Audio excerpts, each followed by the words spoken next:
Nobody knew the night nurse was Army Ranger until an armed gunman stormed the hospital ward.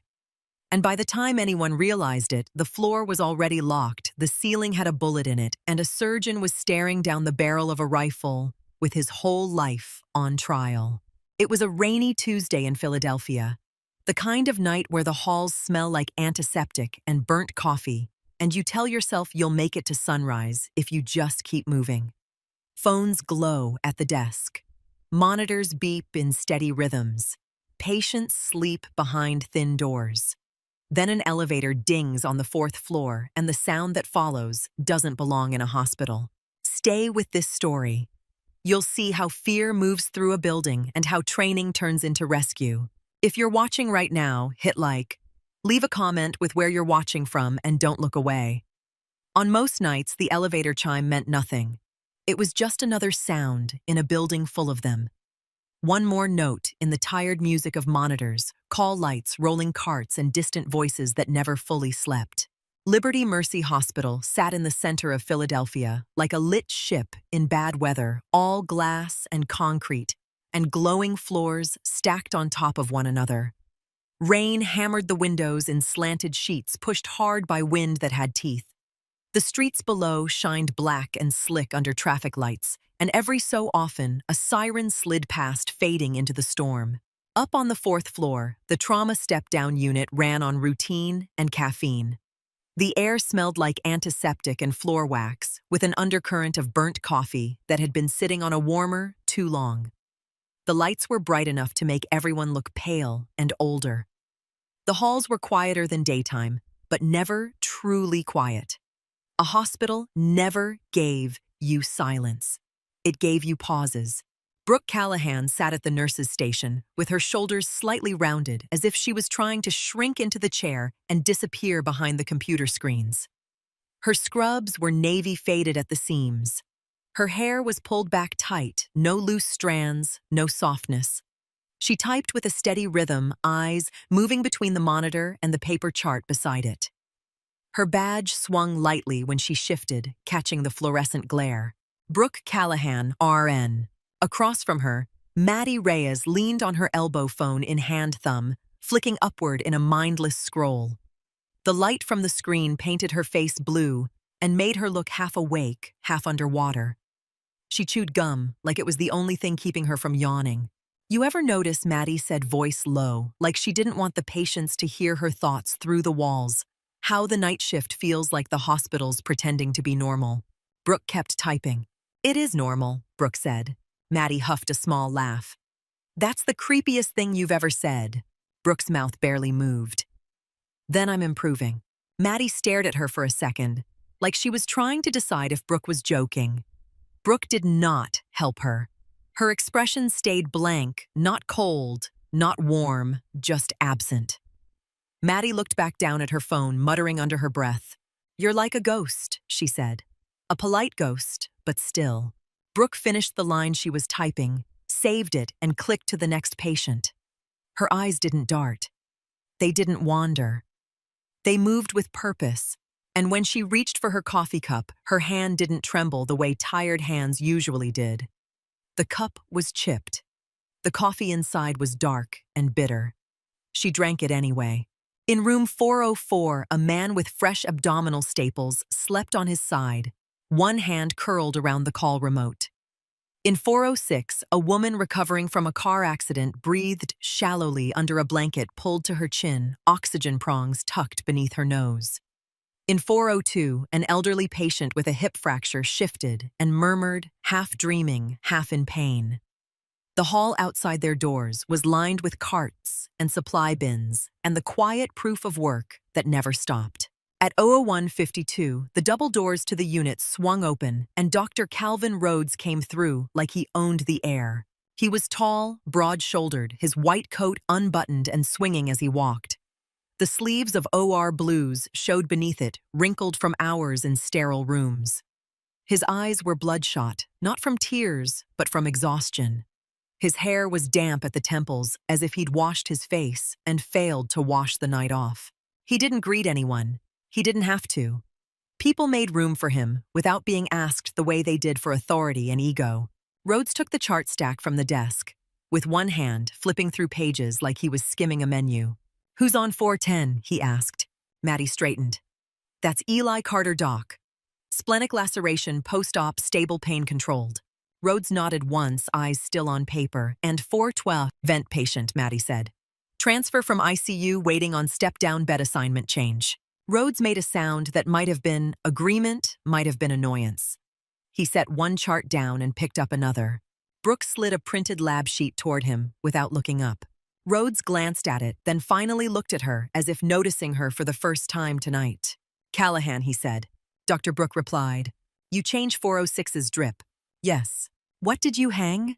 Brooke didn't hesitate. "Normal saline 125 an hour, per your order, started at euro 118. Site clean. Vitals stable." Rhodes' gaze lingered sharp, searching for a mistake to correct. He didn't find one. "Fine," he said. And the word came out like he was disappointed he couldn't be angry. Maddie smiled too brightly. "Brooke never misses."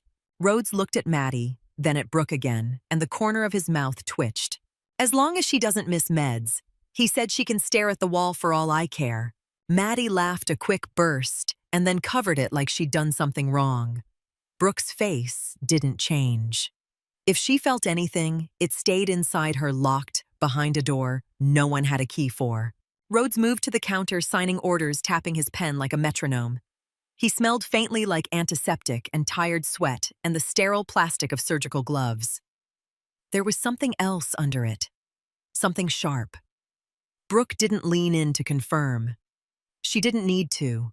A call light chimed. "Room 406. Maddie groaned softly and stood up. "I'll get it." Rhodes didn't look up. Brooke did. "Go," Brooke said. Maddie paused, surprised. "You telling me what to do now?" "I'm telling you the call light is yours," Brooke said, eyes already back on the monitor. "It'll keep chiming." Maddie rolled her eyes and headed down the hall, shoes squeaking softly against the waxed floor. Brooke watched the hallway for a moment. Not Maddie, not the call light. The hallway itself, the intersections, the doors, the fire exit sign glowing red above the stairwell door. The elevator bank at the far end, quiet and closed. Then she returned to her charting as if she hadn't looked at all. At 0203, a metal tray clattered somewhere deeper in the unit. The noise echoed sharp and wrong in the late hour. A patient's voice rose confused, calling out for a nurse. Maddie jumped and yelped, then muttered a curse. Rhodes didn't even flinch. He was too tired or too arrogant or both. Brooke's fingers paused on the keyboard. Her posture shifted subtle and fast, like a muscle remembering a stance. Weight moved forward, heels light. Her chin lowered a fraction. Her eyes turned not toward the sound, but toward the exits. Then she exhaled soft and controlled, and the posture melted away. Shoulders rounded again, hands returned to typing. Rhodes never noticed. He was still scanning a chart pen, scratching a signature line. "You got any family in tonight?" Maddie asked when she returned to the desk, trying to sound casual. She had the kind of voice that filled silence because she was afraid of what silence might hold. Brooke didn't answer at first. Maddie pressed. "Like anyone you go home to. Husband, boyfriend, a cat that judges you." Brooke clicked through a screen. "No." Maddie blinked. "No what?" "No to all of it." "Okay," Maddie said, dragging the word out. "So what do you do when you're not here?" Brooke's eyes stayed on the screen. "Laundry." Maddie burst out laughing. "You're messing with me." Brooke's gaze lifted flat and direct. "I'm not." Maddie stared, then laughed again, weaker. "That's insane." "It's clean," Brooke said. Maddie shook her head. "You're a mystery Brooke Callahan." Brooke returned to her work. "No, I'm not." Rhodes snorted quietly as if he found the conversation beneath him. He shoved the charts back onto the counter and rubbed his eyes with the heel of his hand. "Let me know if anything changes," he said, voice rough. Maddie brightened. "You're staying on the floor." "I'm on call," Rhodes said. "I'm not driving home in this mess just to get called back." He gestured vaguely toward the storm outside, and for a second, his tone softened into something like reality. Then it hardened again. "I'll be in the consult room. Wake me if someone crashes." Maddie nodded. "Yes, doctor." Rhodes turned to leave, then paused, looking back at Brooke. "Callahan," he said. Brooke looked up. "You doing fine," Rhodes said, as if it cost him something to say it.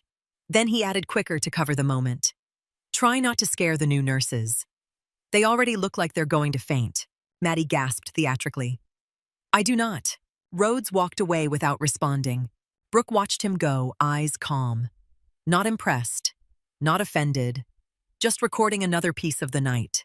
When Rhodes disappeared into the consult room and the door clicked shut, the nurses' station felt bigger. The unit seemed to stretch out into shadowed corridors, each room holding its own small crisis, each monitor its own set of numbers that could turn on you without warning. Brooke stood up. She moved to the medroom and swiped her badge, letting the door unlock with a soft beep.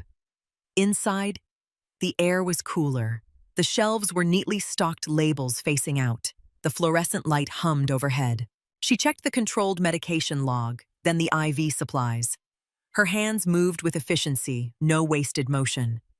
A vial slipped between her fingers, and she caught it without looking, as if she had eyes in her hands. She set it down, double-checked the label, and then took a breath slow through her nose, like she was regulating something no one else could see. Thunder rolled outside low and heavy. It made the building's windows vibrate. It made the ceiling tiles tremble slightly in their grid. Brooke's eyes flicked up. For half a second, the sound wasn't thunder. It was something else, something deeper, a distant thump that lived in bones. She blinked once hard, and the moment passed.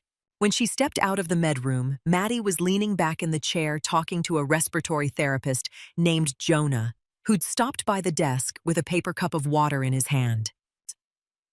"You ever get that feeling," Maddie was saying, "like the hospital's watching you, like the cameras are judging you?" Jonah laughed. "The cameras don't judge. Security does." Maddie rolled her eyes. "Same thing." Jonah looked at Brooke. "Hey, Brooke." Brooke nodded. "Jonah." He glanced down the hallway. "You guys quiet tonight." Maddie opened her mouth to answer, then shut it like she didn't want to tempt fate. Brooke answered instead. "Stable." Jonah raised his eyebrows. "That's the best word I've heard all night." He took a sip of water, then leaned closer to Maddie, lowering his voice. Rhodes still breathing fire. Maddie smirked. "Always." Jonah's gaze slid back to Brooke. "You ever get him to relax?" Brooke didn't look up from the chart she was checking, no.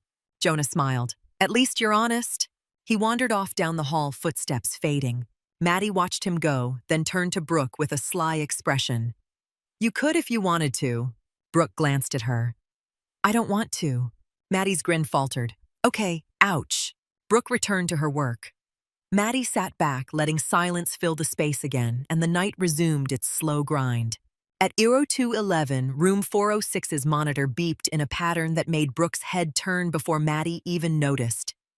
Oxygen saturation dropping, heart rate rising. A small change, but a change. Brooke was out of her chair before the alarm finished its second chime. Maddie blinked up. "What is it?" Brooke didn't answer. She was already moving. In 406, the patient, a woman named Ms. Palmer, had slid lower in the bed. Her nasal cannula was crooked half off her face. Her eyes were open wide, and panicked chest moving too fast. "I can't," Ms. Palmer gasped. "I can't get air." Brooke's hands were gentle, but firm as she adjusted the cannula and raised the head of the bed. "Slow down," Brooke said, voice calm and low. "Look at me. In through your nose, out through your mouth." Ms. Palmer failed, tried again. Brooke checked the pulse ox, then the tubing. She listened to the woman's breathing, head angled like she was tuning into a frequency. Her fingers pressed lightly against Ms. Palmer's wrist, counting beats. Maddie rushed in behind her, flustered hair bouncing. "What do you need?" "Non-rebreather," Brooke said. Maddie froze. "You sure?" Brooke didn't raise her voice. She didn't need to. Now. Maddie spun and ran. Brooke kept Ms. Palmer focused, eyes steady, voice unbroken. "Good," she said. "Stay with me." Ms. Palmer's hands clawed at the blanket. Tears leaked from the corners of her eyes. "Am I dying?" Brooke met her gaze. "Not on my watch." The words came out before Brooke could soften them. They weren't dramatic. They were absolute, spoken like a fact. Like a promise Brooke had made long ago and never stopped keeping. Maddie returned with the mask, breathing hard. Brooke placed it, adjusted the strap, increased oxygen flow. The monitor numbers ticked upwards slowly. The woman's shoulders lowered a fraction as her panic eased. Maddie let out a shaky breath. Okay. Brooke checked the chart. Call respiratory. Maddie nodded, already backing toward the door. Jonah is on the floor. I'll grab him. Brooke stayed with Ms. Palmer until her breathing steadied. She didn't leave when the monitor stopped screaming. She stayed until the woman's eyes stopped pleading. She stayed until the room returned to the quiet hum of machines and distant rain. When Brooke finally stepped back into the hallway, the unit looked the same. Fluorescent lights, beige walls, closed doors. But the air felt thinner, like the building had used up a little more oxygen just to make it through another minute. Maddie was at the desk again, phone forgotten. She watched Brooke approach, and something in her face had shifted. You're intense, Maddie said softly, like it was an accusation and a compliment at the same time. Brooke sat down. It was a cannula. Maddie shook her head. No, not that. The way you were. You didn't panic at all. Brooke's fingers returned to the keyboard. Panicking doesn't help. Maddie studied her, then tried to joke to cover her discomfort. Do you ever get scared? Brooke paused just long enough that Maddie thought she might answer honestly. Then Brooke said, yes. Maddie's eyes widened. When? Brooke clicked save. When people talk too much. Maddie snorted a laugh, relieved. Okay, fine. I walked into that. Brooke's mouth tightened slightly. Not a smile, but the shadow of one. At 02:18, the phone at the desk rang. Maddie flinched like she'd been slapped. Brooke answered without hesitation. Nurse's station, Brooke said. A voice crackled through. Security calm but strained. 4th floor. We just had a door alarm ping near the loading bay elevators, the voice said. We're checking it. Brooke's eyes lifted toward the elevator bank at the far end of the hall. How long ago, she asked. Just now, security said. Probably nothing. Weather's messing with the sensors. Brooke didn't respond with reassurance. She didn't say okay. She said call back when you confirm. The security officer hesitated. Copy that. Brooke hung up. Maddie frowned. Door alarm. Brooke nodded once. Maddie tried to shrug it off. It's probably nothing. This place is held together by tape. Brooke's gaze stayed fixed down the hall for a second longer than normal. Then she returned to the charting screen. At 02:21, Dr. Rhodes opened the consult room door and stepped out, rubbing his face like he wanted to wipe himself off. Everything quiet, he asked. Maddie forced a smile. Mostly. Rhodes's eyes swept the station, landed on Brooke. Mostly means you're hiding something. Ms. Palmer desatted, Brooke said. Resolved. Respiratory on the way. Rhodes nodded as if approving the update and resenting that it was handled without him. Good. Wake me if she drops again. He turned back toward the consult room. Maddie watched him go and then muttered, he's like a shark. If he stops moving, he dies. Brooke didn't look up. He's tired. Maddie blinked. Was that sympathy? Brooke typed. It was an observation. Maddie stared at Brooke, then leaned back in her chair, letting her head rest against the wall behind the desk. Outside, rain streaked the windows. The city lights blurred in it. Inside, the unit kept breathing machine by machine, person by person. At 02:23, Jonah arrived with a respiratory cart, nodding at Brooke as he passed. Brooke gave him a brief report without wasting words, then returned to the desk. Maddie picked up her phone again, then put it down as if it suddenly felt childish. The elevator bank remained still. No one walked that far end of the hall unless they had to. The doors were metal and clean, reflecting the hallway lights like flat mirrors. The call button glowed faintly. Maddie glanced that way and shivered. Hey, she said, trying to sound casual, failing. Brooke. Brooke looked up. Maddie pointed with her chin toward the utility hallway that led to the elevators. Can you take the trash down to the chute? Brooke's eyes moved to the Tide bags near the desk. They had been sitting there since before Ms. Palmer's alarm, forgotten in the rush. Maddie's voice dropped. It's stupid, I know. I just hate that hallway. At night it feels wrong. Brooke studied Maddie for a second. Maddie's bravado was thin. Beneath it was real nerves, the kind that came from being young and new and realizing the world could break into your job whenever it felt like it. Brooke stood. Sure, she said. Maddie let out a breath like she'd been holding it. Thanks. Brooke grabbed the bags. They were heavy, full of used supplies and discarded packaging and the quiet mess of caring for strangers. The plastic stretched under the weight. Brooke lifted them easily, forearms tightening muscles visible for a moment before she pulled her sleeves down and let her shoulders round again. She walked down the hall at an unhurried pace, shoes soft on the floor. Overhead lights buzzed. A patient murmured in their sleep. The storm hit the windows hard enough to make them rattle. When Brooke reached the utility room near the elevator bank, she stopped to adjust her grip on the bags. The air here smelled different. Less antiseptic, more dust and old cardboard. The hallway narrowed slightly, the ceiling lower, the light harsher. Brooke pushed the utility door open with her shoulder and stepped inside. A metal trash chute waited at the far end, its lid scuffed from years of use. A small maintenance cart sat against the wall. The room was empty. Brooke lifted the chute lid, shoved the first bag in, and heard it drop away into the shaft with a dull, hollow thump. She fed the second bag in after it, then shut the lid. She wiped her hands on her scrub pants out of habit, then turned toward the door. That was when she heard it. Not a beep. Not a pager. Not the squeak of a gurney wheel. A sound made of metal and intention, sharp enough to cut through the hum of the building. Brooke went still. Her shoulders straightened, the rounding gone. Her chin lowered. Her breathing quieted, as if she had decided oxygen was a resource to be rationed. She stepped closer to the utility door, fingers resting lightly on the handle, not pulling it open yet. From beyond the door, the fourth-floor hallway was silent. Then the elevator chimed. The elevator chime was soft, almost courteous, the kind of sound that usually meant a transport aide with a wheelchair or a sleepy family member who had pressed the wrong button. On the fourth floor at 2:23 in the morning, it carried a different weight, like a coin dropped into a still room. Brooke stood in the utility closet with one hand hovering near the door handle.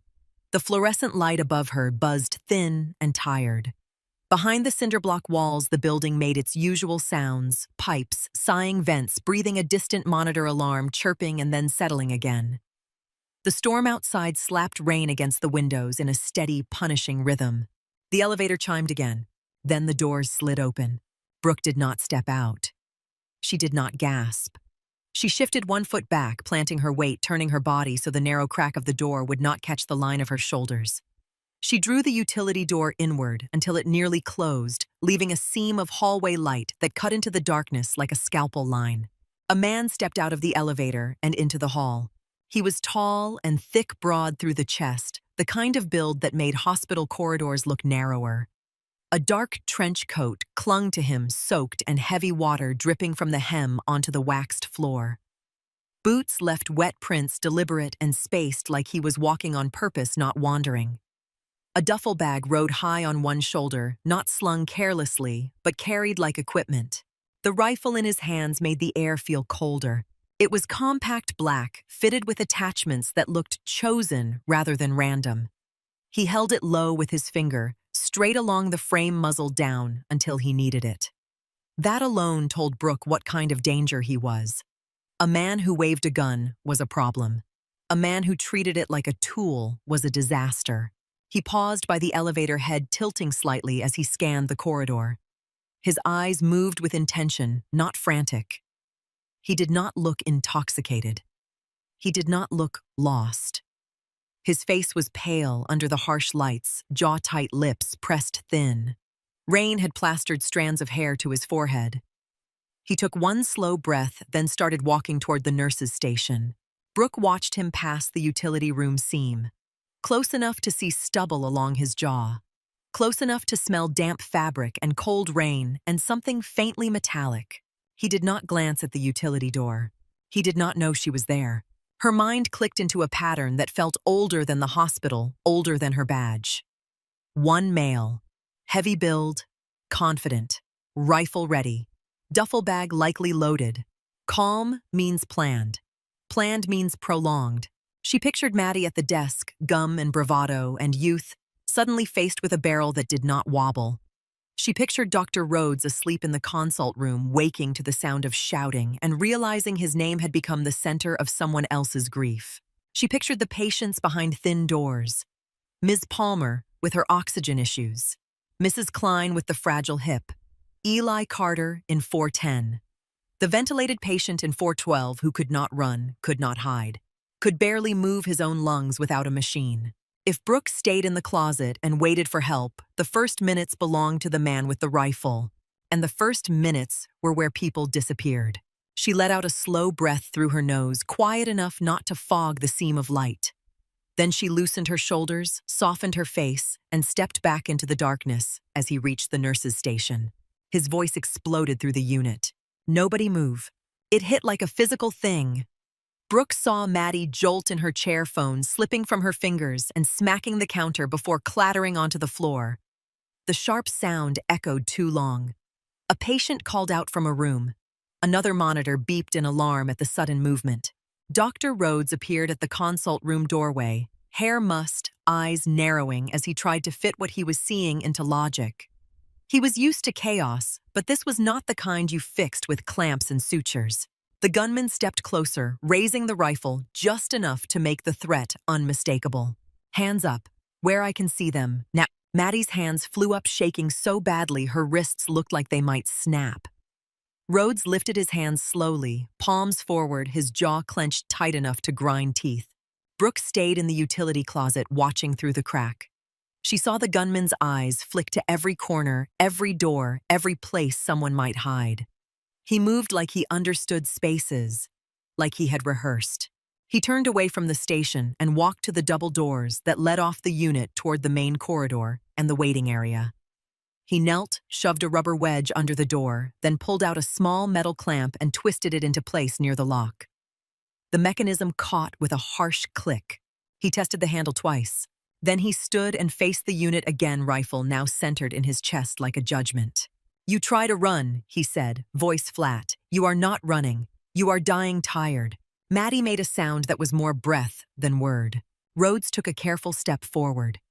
"Listen, you do not want to do this. This is a hospital." The gunman's head snapped toward him. "Shut up." Rhodes froze. That was the first crack in the world, the moment his authority evaporated. His mouth opened anyway, pride trying to salvage control. The gunman fired one round into the ceiling. The crack filled the hall and bounced off every surface, a brutal echo that made ears ring and hearts stutter. Ceiling tile dust and grit rained down. A patient screamed. Somewhere a call light started chiming rapidly as if the building itself had panic. Maddie cried out and ducked, hands still up. Rhodes flinched, despite himself, eyes widening. The gunman lowered the rifle, calm returning instantly, which was worse than rage. "Next one goes into a kneecap." He looked past Maddie and the patients, peering through cracked doors, straight at Rhodes. "Where is he?" he demanded. "Where is Calvin Rhodes?" Rhodes swallowed once. "I am right here." The gunman stepped closer until the barrel was a conversation distance from Rhodes' chest. His voice dropped, almost intimate. "You remember Mary Sloan?" Rhodes's eyes flickered as his mind dug through years of faces and charts and family members whose names blurred together in grief.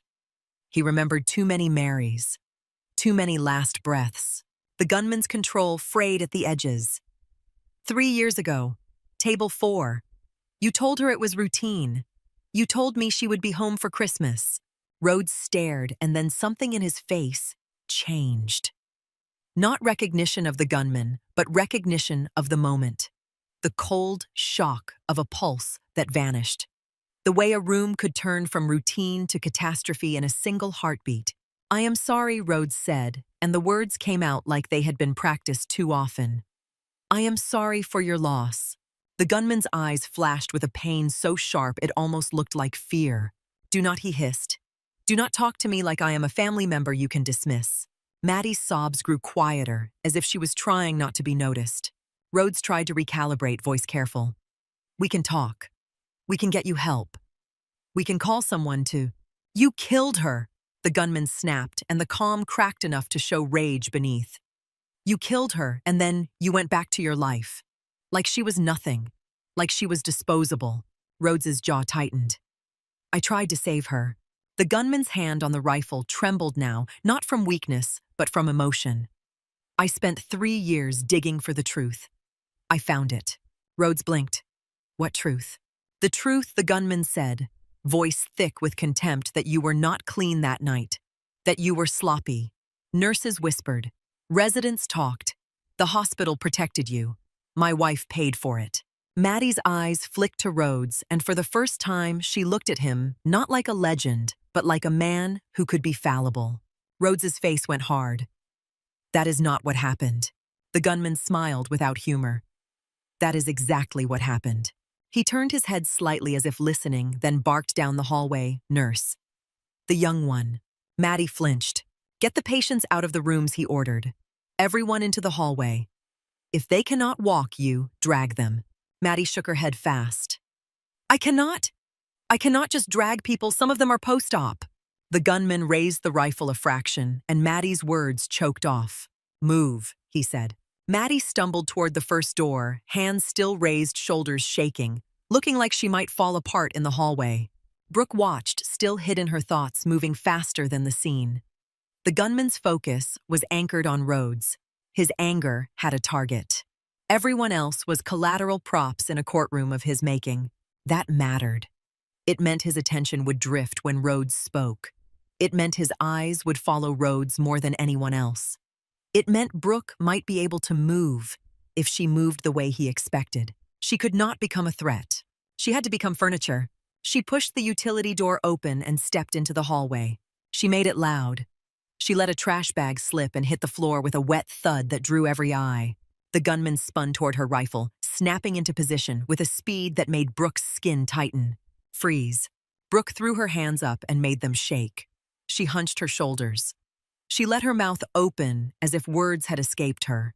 "Please," she said, voice cracked breathy. "Please do not shoot. I was just taking out the trash." She took a half step back, making herself look smaller, more helpless. The gunman stared at her, assessing. He saw frayed scrubs. He saw a plain badge. He saw a woman who looked tired and timid under hospital light. He saw prey. "Get over here," he barked. "Move." Brooke nodded too quickly, stumbling forward on purpose, feet catching on nothing. A controlled clumsiness designed to lower his guard. She reached the nurse's station and pressed herself near Maddie and Rhodes like she wanted protection. Maddie's eyes met hers, wide and wet, begging. Brooke took Maddie's hand. Her grip was steady, anchoring the only thing in the unit that did not tremble. "It is okay," Brooke whispered, letting her voice shake. "Just breathe." Maddie squeezed back like she was drowning. "Shut up," the gunman snapped. He yanked the duffel bag off his shoulder and dumped it onto the counter. Plastic zip ties spilled out thick and heavy-duty. A roll of tape, a cheap tripod, a work light, a phone charger, a stack of folded papers clipped together, items chosen. A plan. He grabbed a bundle of zip ties and tossed them at Brooke. They hit her forearm and dropped to the floor. "You," he said, eyes narrowing, "tie them up, hands behind their backs. If you leave them loose, I kill the girl first." Maddie made a small sound that could have been a prayer. Brooke nodded fast. Okay. She bent to pick up the zip ties and made her fingers fumble as if fear had turned them stupid. Inside her mind stayed sharp. He had just handed her a reason to stand close to Rhodes. He had just given her contact. Movement. Access. She moved behind Rhodes first because Rhodes's body could block her from the gunman's direct view for a second. She pulled Rhodes's wrists together behind his back. Rhodes leaned his head slightly toward her, voice low. "Callahan." Quiet, Brooke whispered, and she made it sound like she was apologizing. Then she leaned closer, lips barely moving. "When the lights change, you get down. Face the floor. Do not move until I say." Rhodes stiffened. "What?" Brooke tightened the zip tie, leaving it snug enough to look secure, but not cruel enough to cut. She positioned the locking head so the plastic sat awkwardly, making it easier to twist later if he needed to. Rhodes swallowed hard. His eyes flicked with confusion, then with a fragile, desperate attention. Brooke did not look at him long. The gunman was watching. "Tighter," the gunman said. Brooke let her hands shake. "I am trying." "You are failing," he snapped. Brooke tightened one more notch. Rhodes winced. Brooke hated that. She hated putting pain on a man who was already drowning in it. But she needed the performance to sell. She moved to Maddie next. Maddie's wrists were thin, her hands trembling behind her back as Brooke guided them together. "Look at me," Brooke whispered softly. "Breathe. Slow." Maddie's voice broke. I am going to die. Brooke did not hesitate, no. The word was quiet, but it landed. Maddie blinked, startled. Brooke softened her face again, letting fear show. Just do what he says.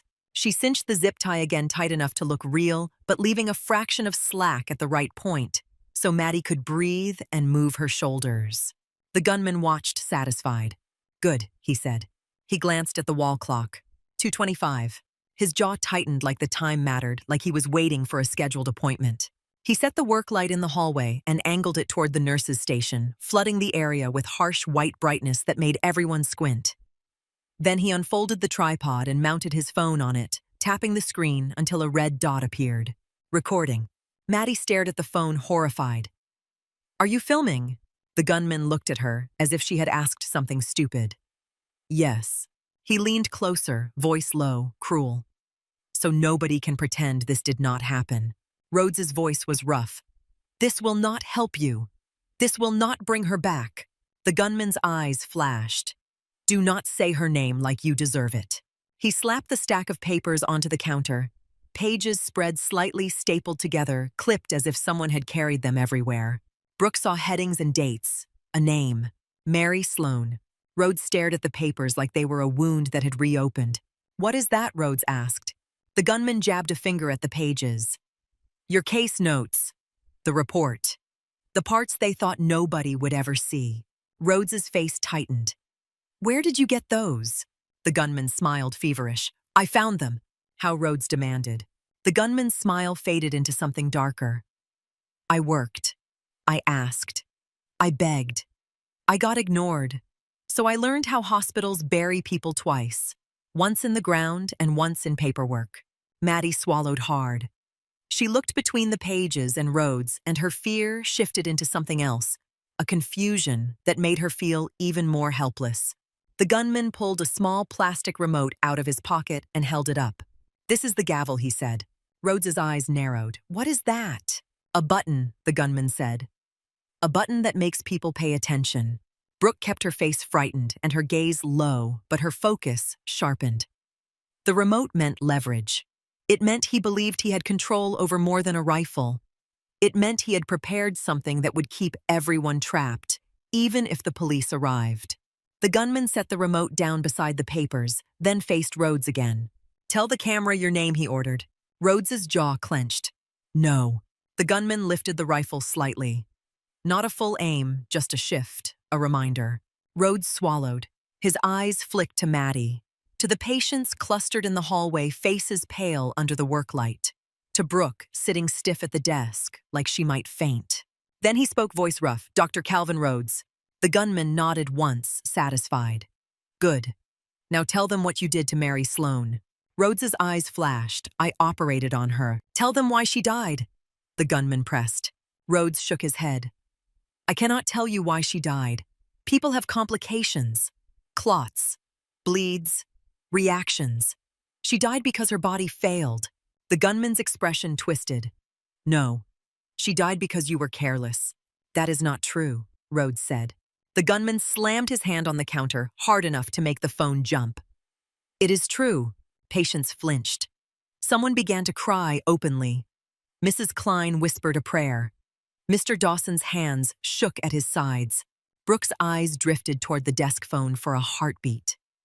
The handset sat in its cradle within reach. The panic button was under the workstation lip, hidden from view if someone's hand could slide beneath. The gunman noticed her glance. His gaze cut to her like a blade. Eyes on me. Brooke snapped her eyes down. Yes. He stepped closer to her chair rifle, angled downward but ready. You nervous? He asked. Brooke nodded quickly, swallowing. Yes. Good, he said. Stay that way.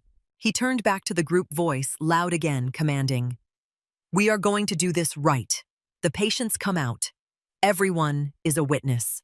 Maddie lifted her head from where she sat on the floor. Some of them cannot walk. The gunman swung the rifle toward her so fast, Maddie flinched and curled inward. Then you drag them, he said. Brooke's voice rose trembling but clear. I can help. The gunman's eyes flicked to her. You will. He pointed the rifle down the hallway. You and the young nurse. Move room to room. Bring them out. If anyone runs, I shoot the doctor. Rhodes's face went white. Do not do this. Leave them. The gunman ignored him. Move. Brooke stood, keeping her posture, small hands held up, as if she needed permission to exist. Maddie struggled to her feet with her wrists tied behind her back, shoulders pulled tight. She was crying quietly now, not loudly. The kind of crying that happened when panic had burned itself down into despair. Brooke stepped close to Maddie, positioning her body between Maddie and the rifle's direct line, without making it obvious. She kept her eyes down. She kept her voice shaky. Walk, she whispered. Maddie's voice cracked. Brooke. What do we do? Brooke answered without turning her head. We do what he says. Maddie's breath hitched. We are going to die. Brooke's voice did not change, no. They reached room 402 first. Mrs. Klein's voice drifted through the door. Who is there? What is happening? Maddie looked back helplessly at the gunman. Brooke reached for the handle, making her hand tremble as if the doorknob might bite.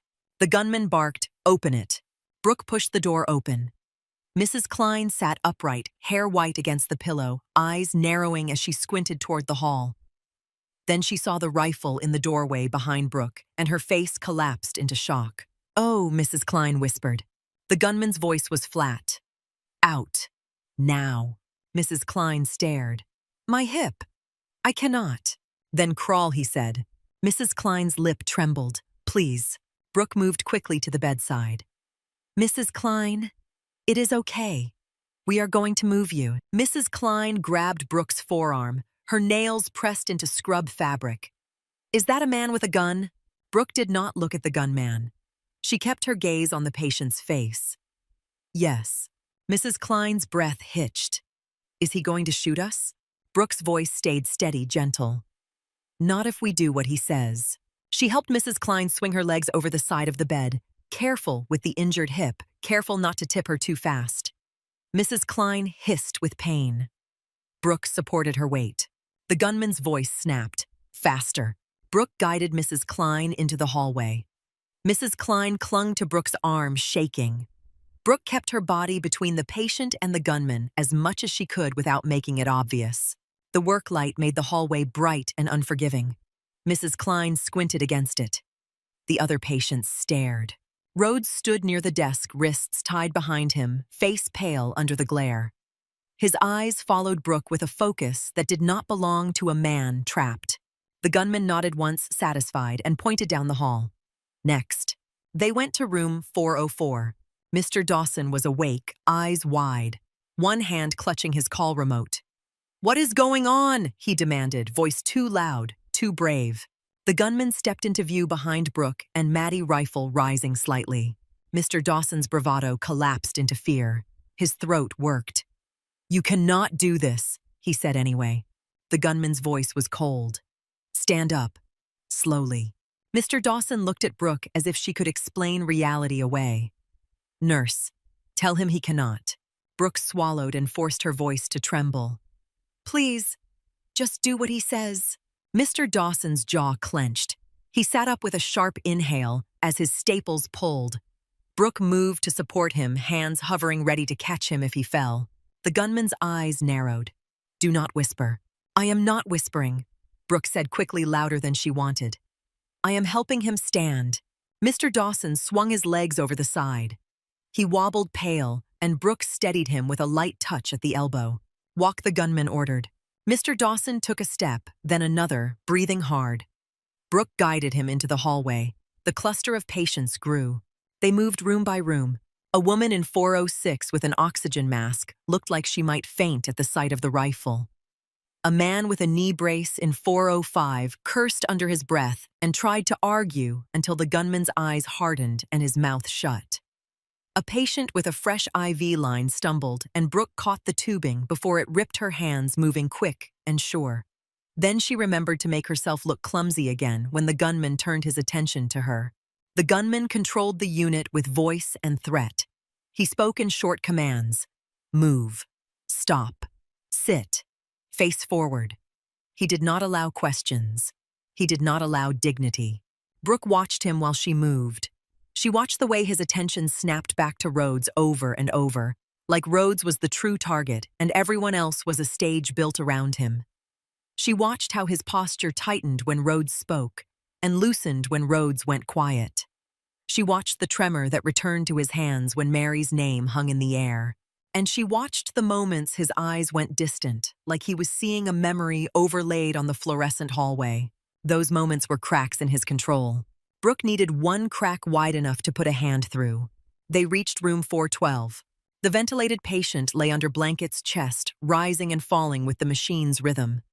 Tubes and lines threaded from him like roots. His eyes were closed. He did not know there was a rifle on his unit. He did not know someone had turned his hallway into a courtroom. Maddie's breathing turned ragged. "We cannot move him like this," she whispered, words breaking out despite fear. "He needs respiratory. He needs a transport team." The gunman's head snapped toward her. "You will move him." Maddie shook her head, tears spilling. "He will die." The gunman stepped closer, rifle angled toward Maddie's chest. "Then that is on you." Brooke stepped in without thinking, letting panic show on her face to disguise the calculation in her eyes. "Please," Brooke said, voice shaking. "Let me get Jonah. Respiratory is right here. He can help." He was in 406. The gunman's eyes narrowed. Suspicion flared. "You are trying to call someone." "No," Brooke said quickly. "I am trying to keep him alive. You said you want witnesses." "Dead witnesses do not talk."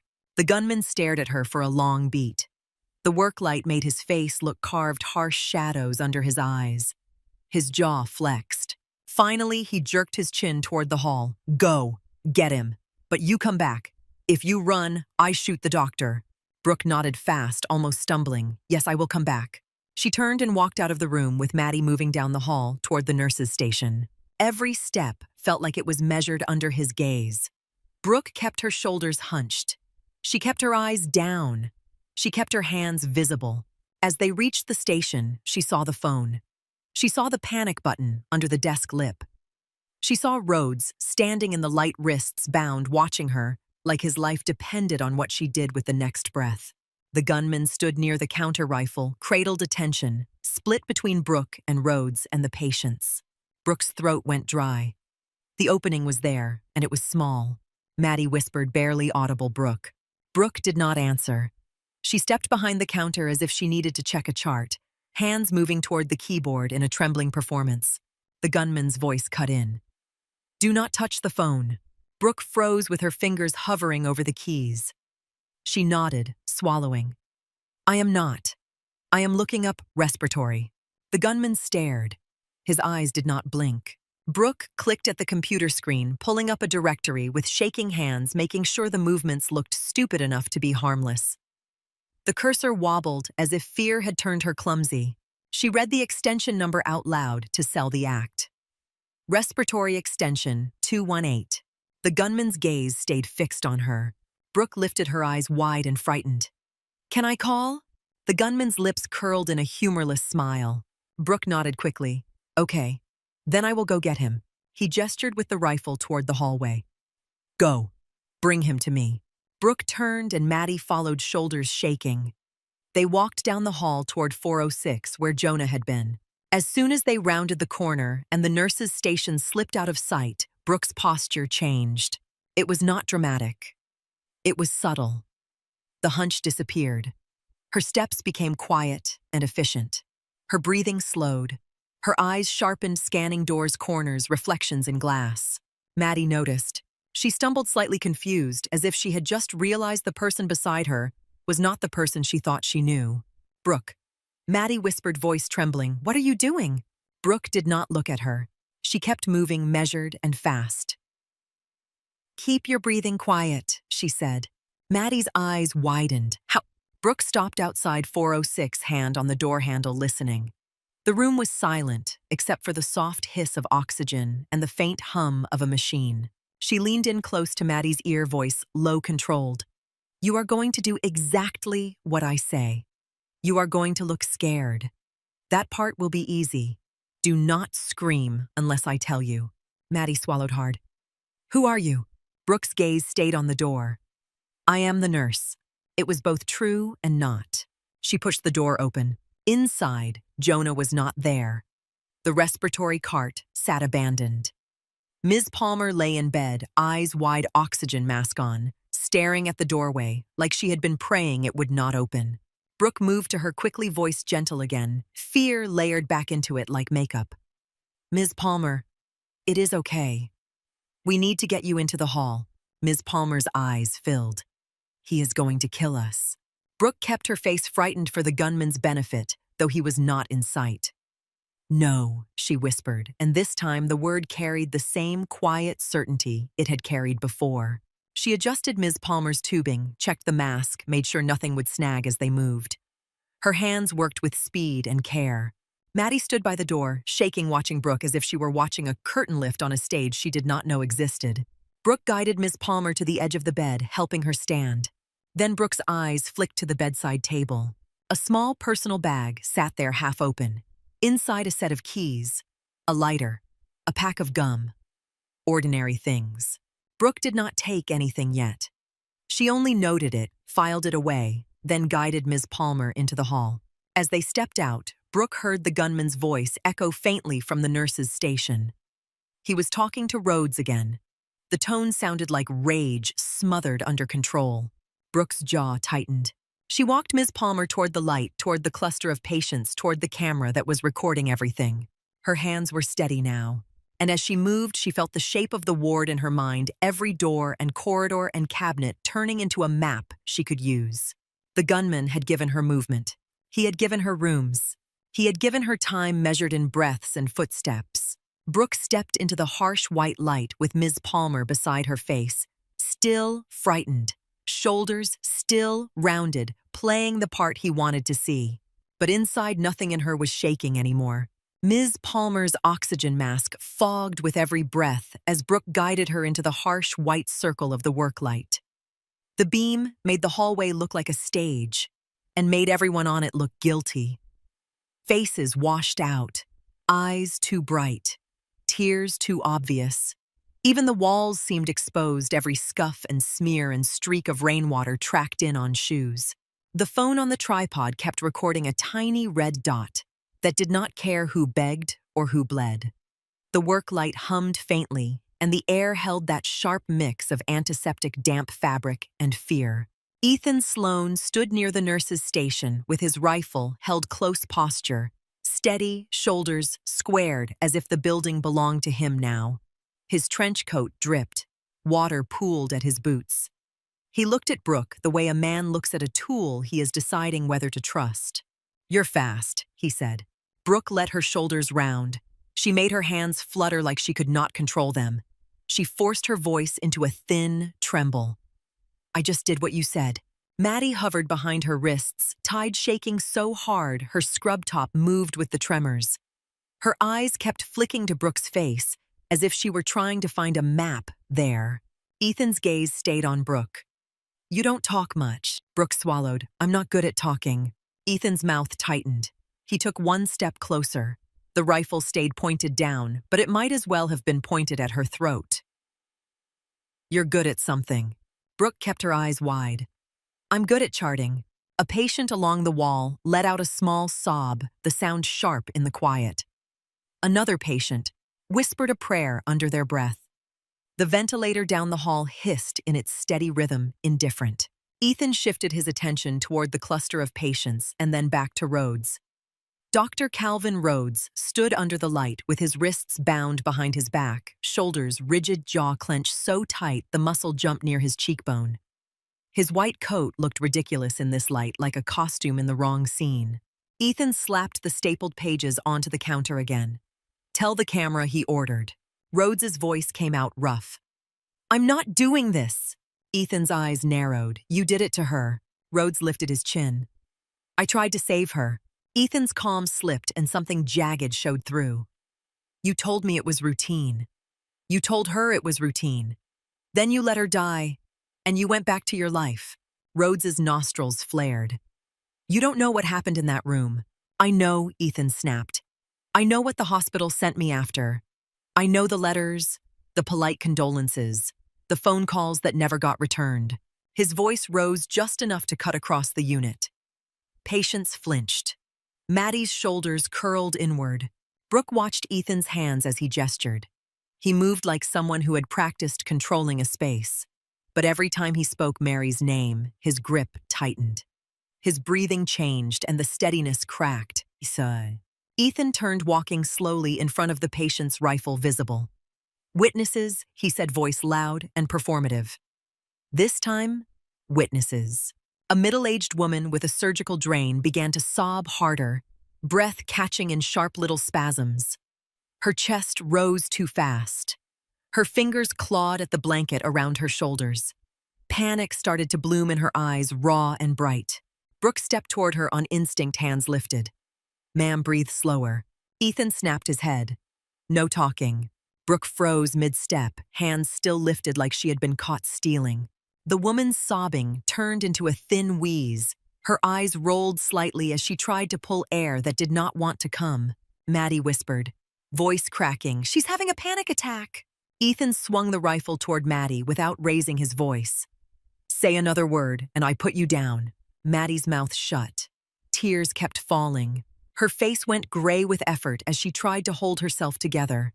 Rhodes's voice cut in, controlled but urgent. "If she arrests you, lose your witness." Ethan's gaze snapped back to Rhodes, rage flaring. "Don't negotiate with me," he said. "You negotiated with death. You lost." Brooke's hands lowered slowly. She backed away a step, eyes wide, posture small. The patient's breathing stayed ragged. Brooke watched her lips turn paler, watched the tremor in her hands. Rhodes swallowed hard, forced his tone down. "Let the nurse help her." Ethan stared at Rhodes like he was deciding how badly he wanted to hurt him. Then he jerked his chin at Brooke. "Fine. 1 minute. No whispering. No tricks." Brooke moved quickly, kneeling in front of the woman. She kept her voice loud enough to satisfy Ethan, gentle enough to reach the patient. "Look at me," Brooke said. "Follow my hand, in through your nose." The woman's eyes latched onto Brooke's fingers like a lifeline. "Out through your mouth," Brooke continued, slow. The woman tried, failed, tried again. Brooke held steady, kept her face soft, kept her voice calm, and the woman's breathing began to lengthen. Not perfect. Better. Brooke glanced up once.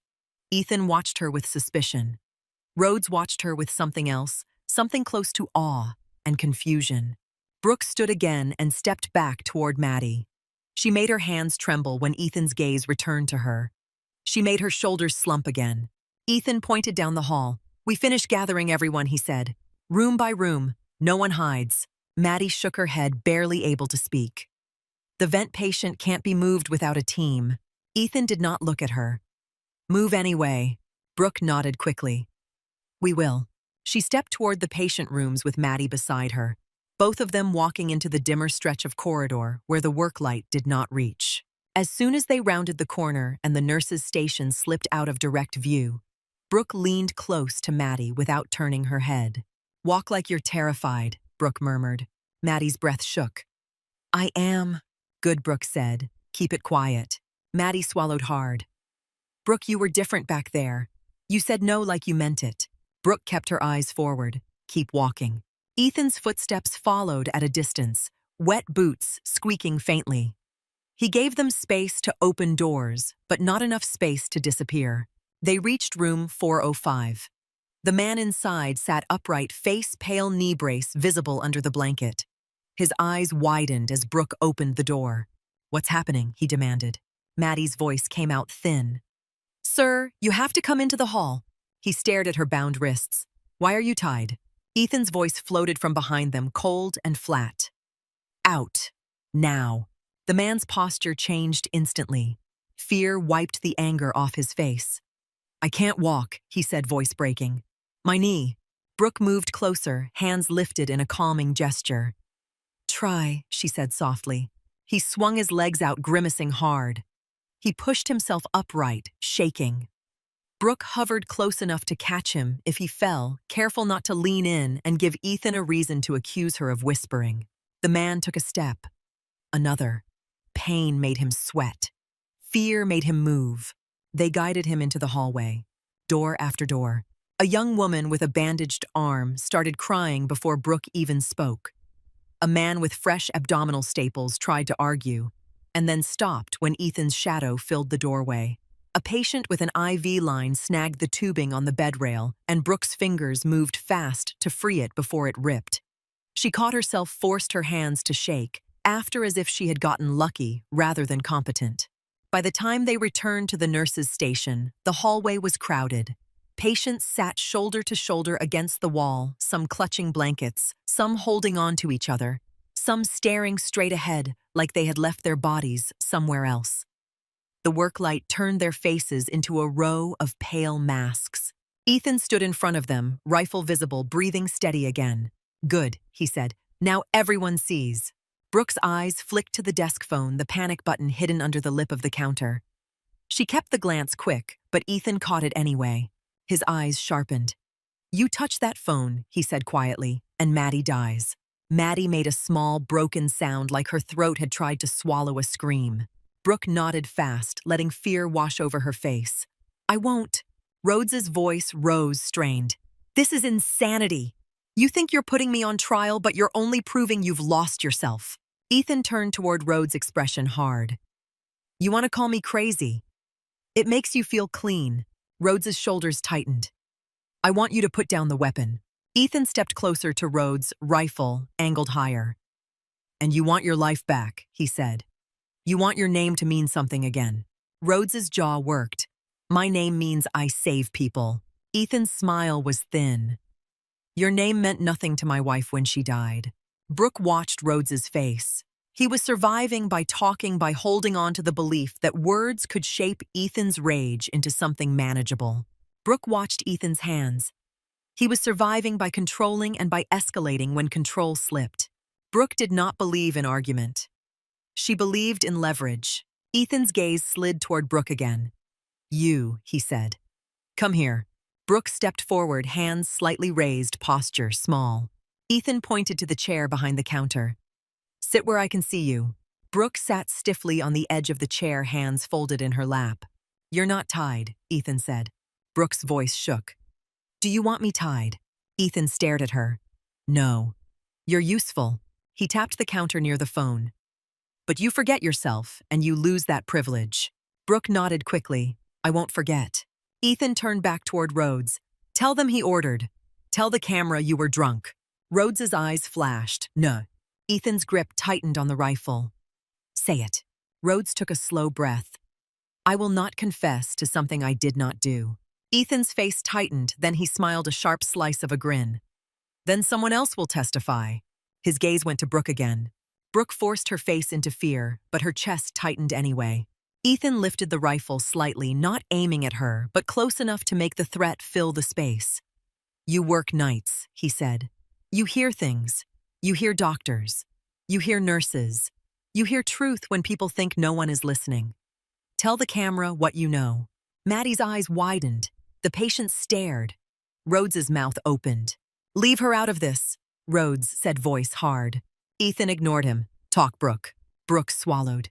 She let her voice break. "I don't know anything." Ethan's eyes narrowed. "Liar." Brooke shook her head quickly. "I just do my job." Ethan stepped closer, rifle now higher. "Your job is to speak." Brooke's mind moved fast. If she accused Rhodes, Ethan's rage would spike. If she defended Rhodes, Ethan would decide she was an enemy. Either way, someone would get hurt. So Brooke made herself useless. "I don't know," she said again, louder, shaking. "I change drips. I pass meds. I don't talk to people. I don't know anything about doctors." Ethan stared at her as if he wanted to peel the fear off her face and see what lived underneath. Rhodes spoke quickly. "She's telling the truth. She's not part of your argument." Ethan's eyes snapped to Rhodes. "Shut up." Rhodes's voice rose anyway. "You want a confession so badly you'll manufacture it." Ethan's face twisted. He took a step closer to Rhodes' rifle near Rhodes's chest. "I want you to feel what she felt," Ethan whispered. "What I felt." The word felt hung between them, without being spoken, the image of a woman on a table, the smell of disinfectant, the sudden rush of a team moving too fast. Grief turned it into a weapon. Rhodes's lips pressed tight. "You're not bringing justice. You're bringing a slaughter. The word landed heavy. Patients began to sob louder. Maddie's shoulders shook. Ethan's jaw clenched. You love big words, he said. Here's a simple one. He fired again, not at a person, but into the ceiling above the patients. The crack was brutal. Dust and tile fragments fell. Someone screamed. A monitor alarm chirped in panic. Brooke's eyes narrowed. Ethan was escalating to keep control. He was closer to shooting someone on purpose now. Ethan lowered the rifle, breathing heavier. He looked at the remote on the counter and placed his palm near it like he needed to feel it to stay steady. Police will show up soon, he said to the camera, voice loud and practiced. They'll try to make this quiet, but you'll see what hospitals hide. Then he turned toward Brooke. You, he ordered. Go check rooms again. Make sure no one is hiding. Bring me the doctor's badge. I want his name in your hand. Rhodes's face tightened. That's my badge. Ethan cut him off. Now! Brooke stood, hands lifted, moving slowly toward Rhodes. Rhodes watched her approach, confusion and something fragile in his eyes. Brooke reached for his badge, clipped to his coat pocket, and unfastened it. Doctor, she whispered loud enough to sound scared. I need this. Rhodes's voice was low. Callahan, what are you doing? Brooke leaned in just enough that only Rhodes could hear her, and her voice changed. It lost the tremble. It became quiet and flat and certain. When the lights changed, she murmured down. Face the floor. Rhodes's breath caught. What? Brooke stepped back immediately and let her shoulders round again. She clutched the badge like it might burn her and turned toward the hallway. Ethan watched, satisfied, as if he had just pulled another piece of humiliation out of Rhodes's life. Brooke walked down the corridor toward the patient rooms. As soon as she turned the corner and broke Ethan's line of sight, her pace changed. Not into a sprint, into efficiency. She moved to the supply closet and pulled the door open. Shelves of gauze and tape and gloves and cleaning chemicals. A defibrillator unit. Spare oxygen tubing. Bottles with warning labels. Brooke's hands moved fast. She slid trauma shears from a cart into her pocket. She pulled the master key ring from a hook and hid it under her scrub top. She scanned for anything heavy, anything that could shift a fight without turning it into chaos in front of patients. She saw a battery backup unit on a spare cart and dragged it a few feet, tucking it behind stacked linens near the wall where it would not catch the eye from the station. She placed it carefully, then stepped back and listened. Ethan's voice carried faintly from the nurse's station, still pushing Rhodes, still demanding words. Brooke moved again, checking room 410's doorway. Eli Carter slept, small chest rising and falling. The monitor beeped, softly steady. Brooke stood for half a second longer than she needed, eyes on the boy's face. Then she closed the door gently and kept moving. Room 412. The ventilator hissed steady. Brooke checked the tubing quickly, not because she expected it to fail, but because she refused to let the night take anything it did not have to take. She stepped back into the hallway and started toward the station. As she approached the corner, she slowed. She forced her shoulders to hunch again. She made her steps heavier, less controlled, like a frightened nurse trying not to make the gunman angry. She rounded the corner into the bright circle. Ethan's eyes snapped to her. Something in his expression changed, a narrowing of suspicion, a slight tilt of the head. You look different, he said. Brooke stopped. She forced her hands to tremble. It's the light, she whispered. Ethan took a step forward, rifle rising. On your knees. Maddie inhaled sharply. Rhodes went still. Brooke looked at Ethan. Her face went calm, not blank calm. No, she said. The word landed hard. Patients stopped crying for a beat. Even the work light seemed to hum louder. Ethan's mouth parted slightly. What did you say? Brooke did not blink. No. Ethan stepped closer, rifle aimed at her chest. Anger flared. Beneath it, something else moved too, the instinct that recognized a shift in the air. You think you're brave? Ethan whispered. Brooke's voice stayed even. I think you're tired. Ethan's eyes flashed. Don't. Brooke's gaze flicked past his shoulder down the hallway behind him, then returned to his eyes. Ethan's head jerked slightly, instinct pulling his attention for a fraction of a second. Brooke moved. She closed distance fast, low, slipping under the line of the rifle rather than challenging it head-on. Ethan's finger tightened.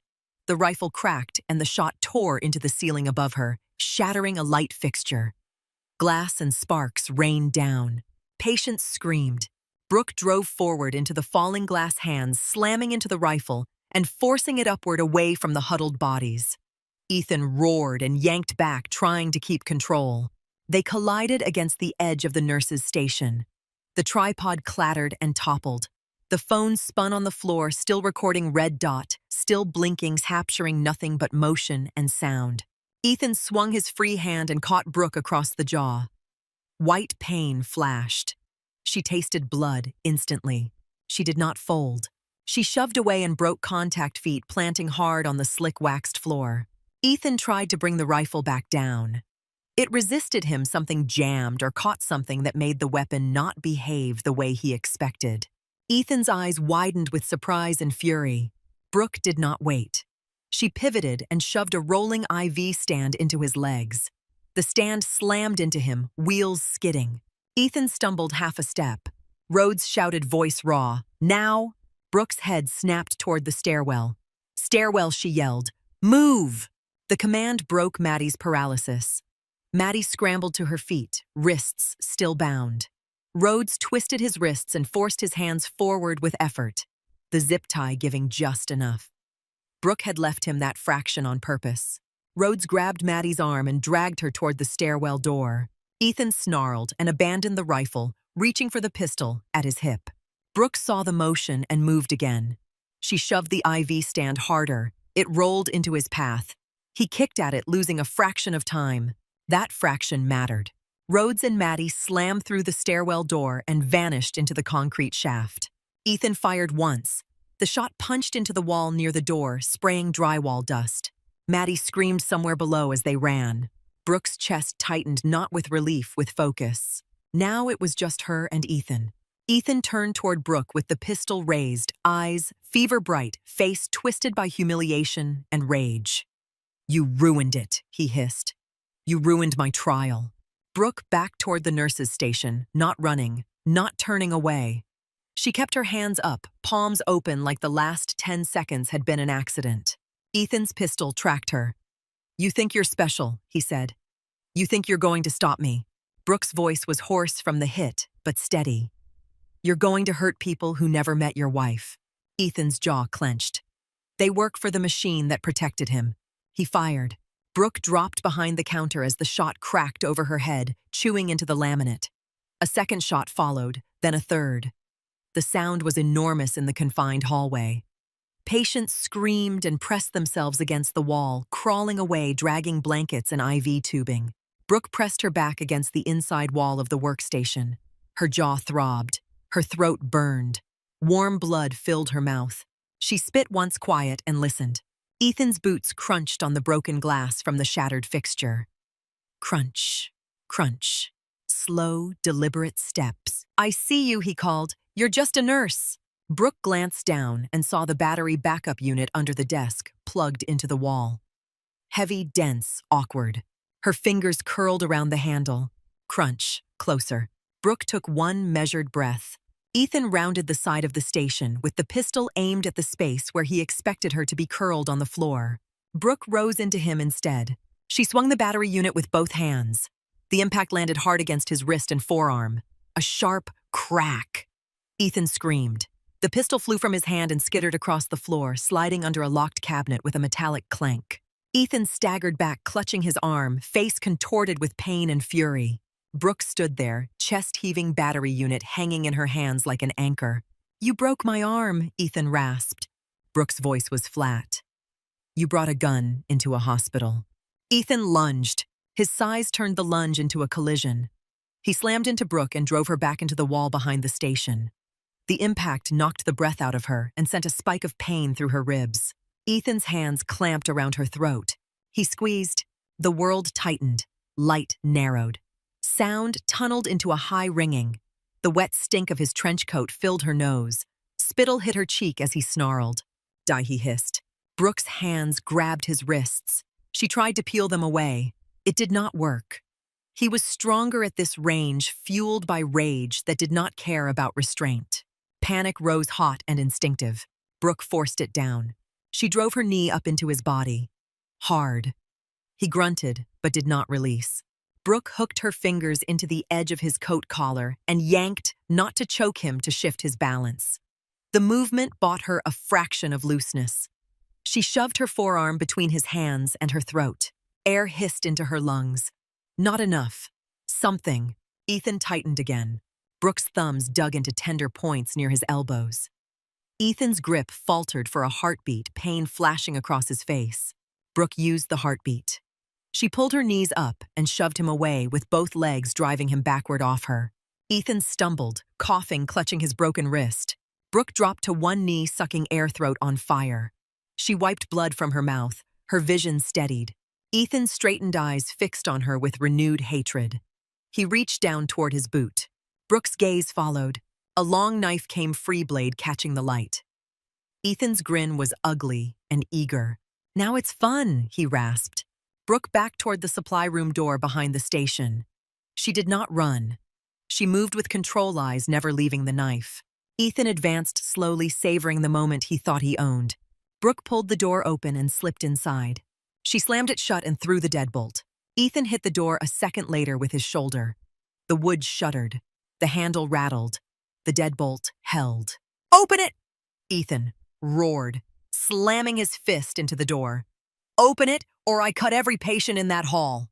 Inside the supply room, Brooke pressed her palm against the shelving to steady herself. The room was tight-packed with boxes and bottles and stacked linens. No windows. One door. The air smelled of bleach and plastic and dust, warmed by fluorescent light. Outside, Ethan's boots shifted. The knife scraped along the door in a harsh, impatient sound. Brooke closed her eyes for half a second, not to pray, to listen, to measure his breathing, to locate him by sound. She opened her eyes and scanned the shelves. Cleaning chemicals, disposable gowns, alcohol, ammonia, a canister of freezing spray, coiled oxygen tubing, boxes of masks, a mop leaning against the wall, a defibrillator cart pressed into a corner. Tools.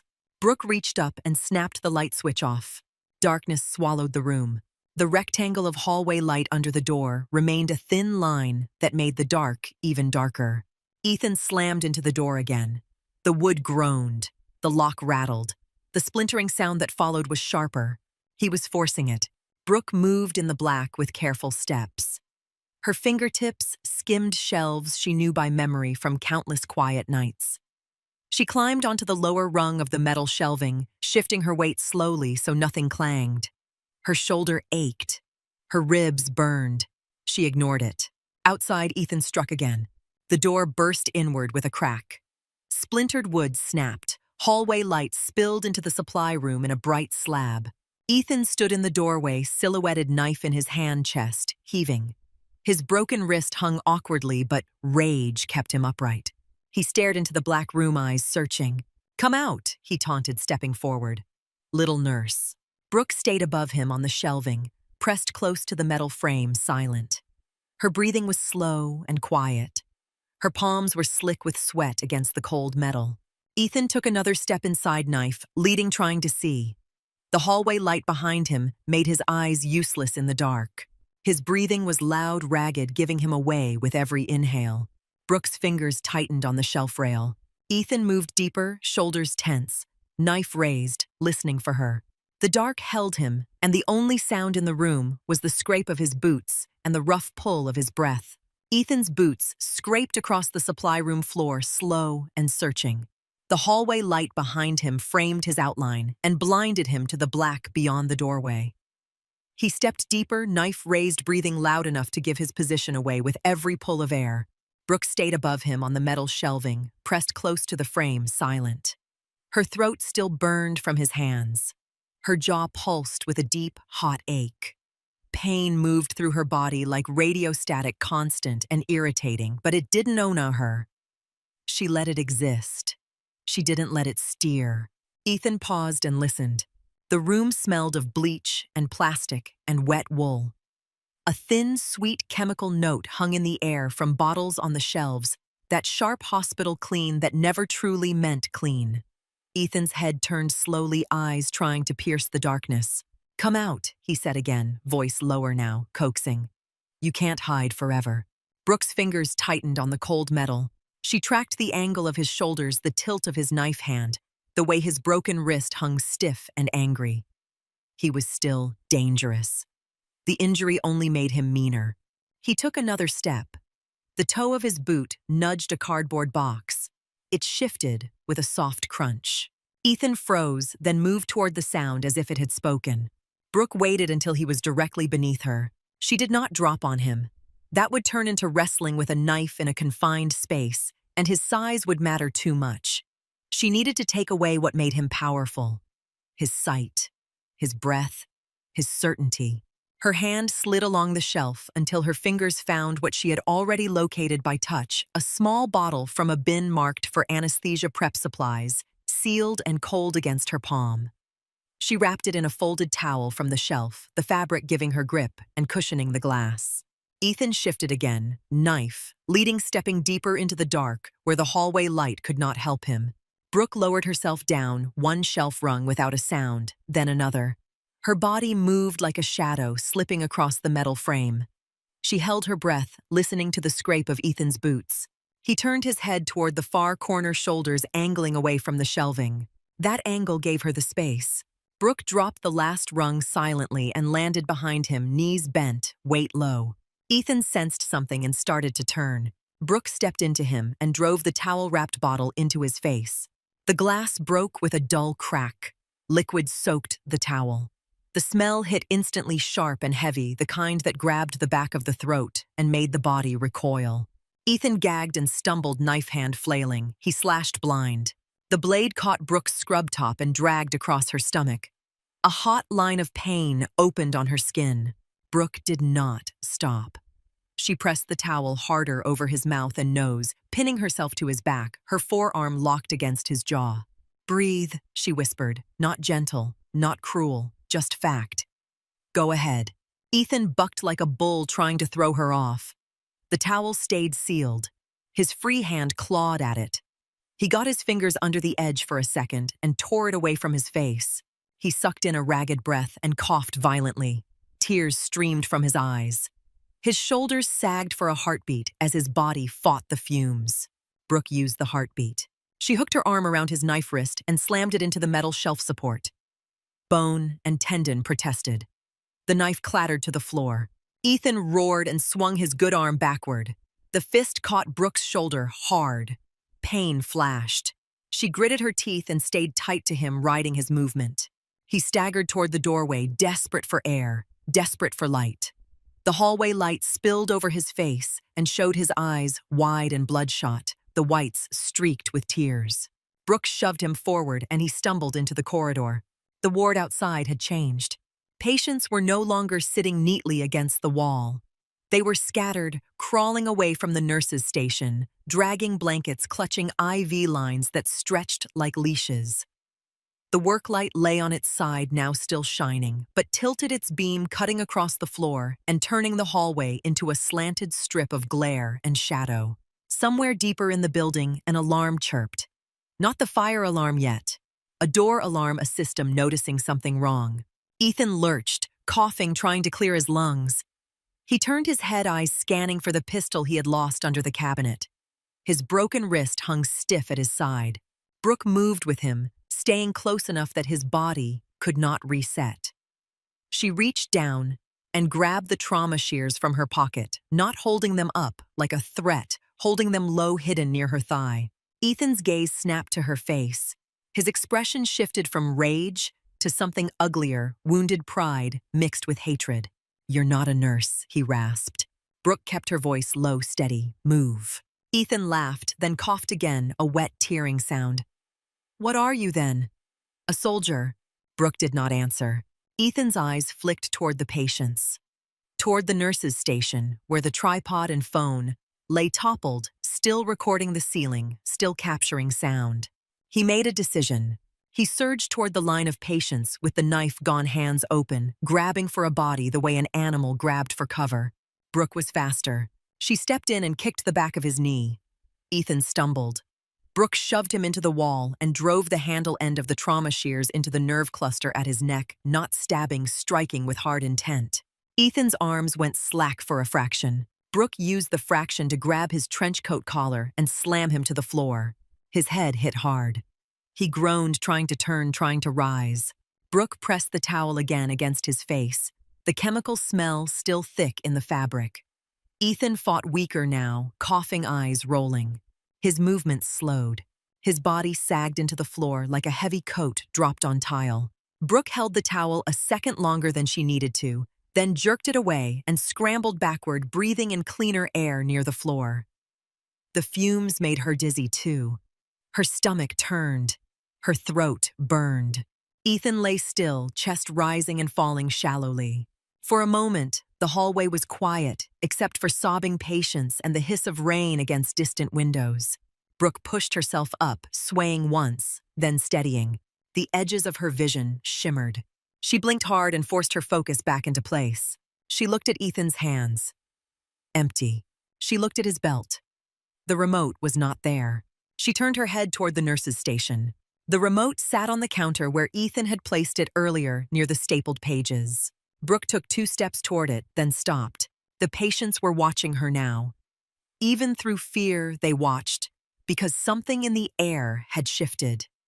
The gunman was on the floor. The nurse was standing. But the ward was not safe. Not yet. A patient coughed hard, deep, the kind that came from panic and dry air.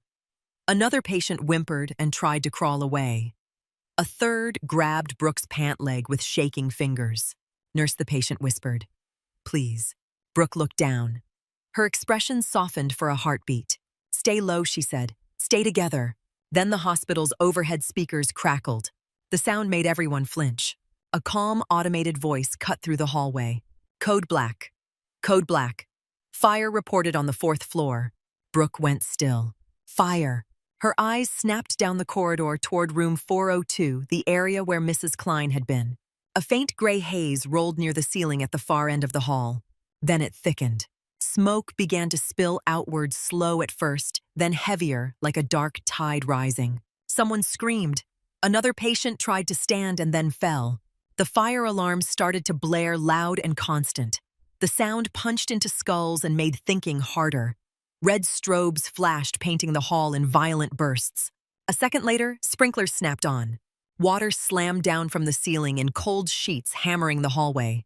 It soaked blankets. It slicked the waxed floor. It made hair cling to faces and scrubs stick to skin. The smell of smoke mixed with wet plastic and chlorine and fear.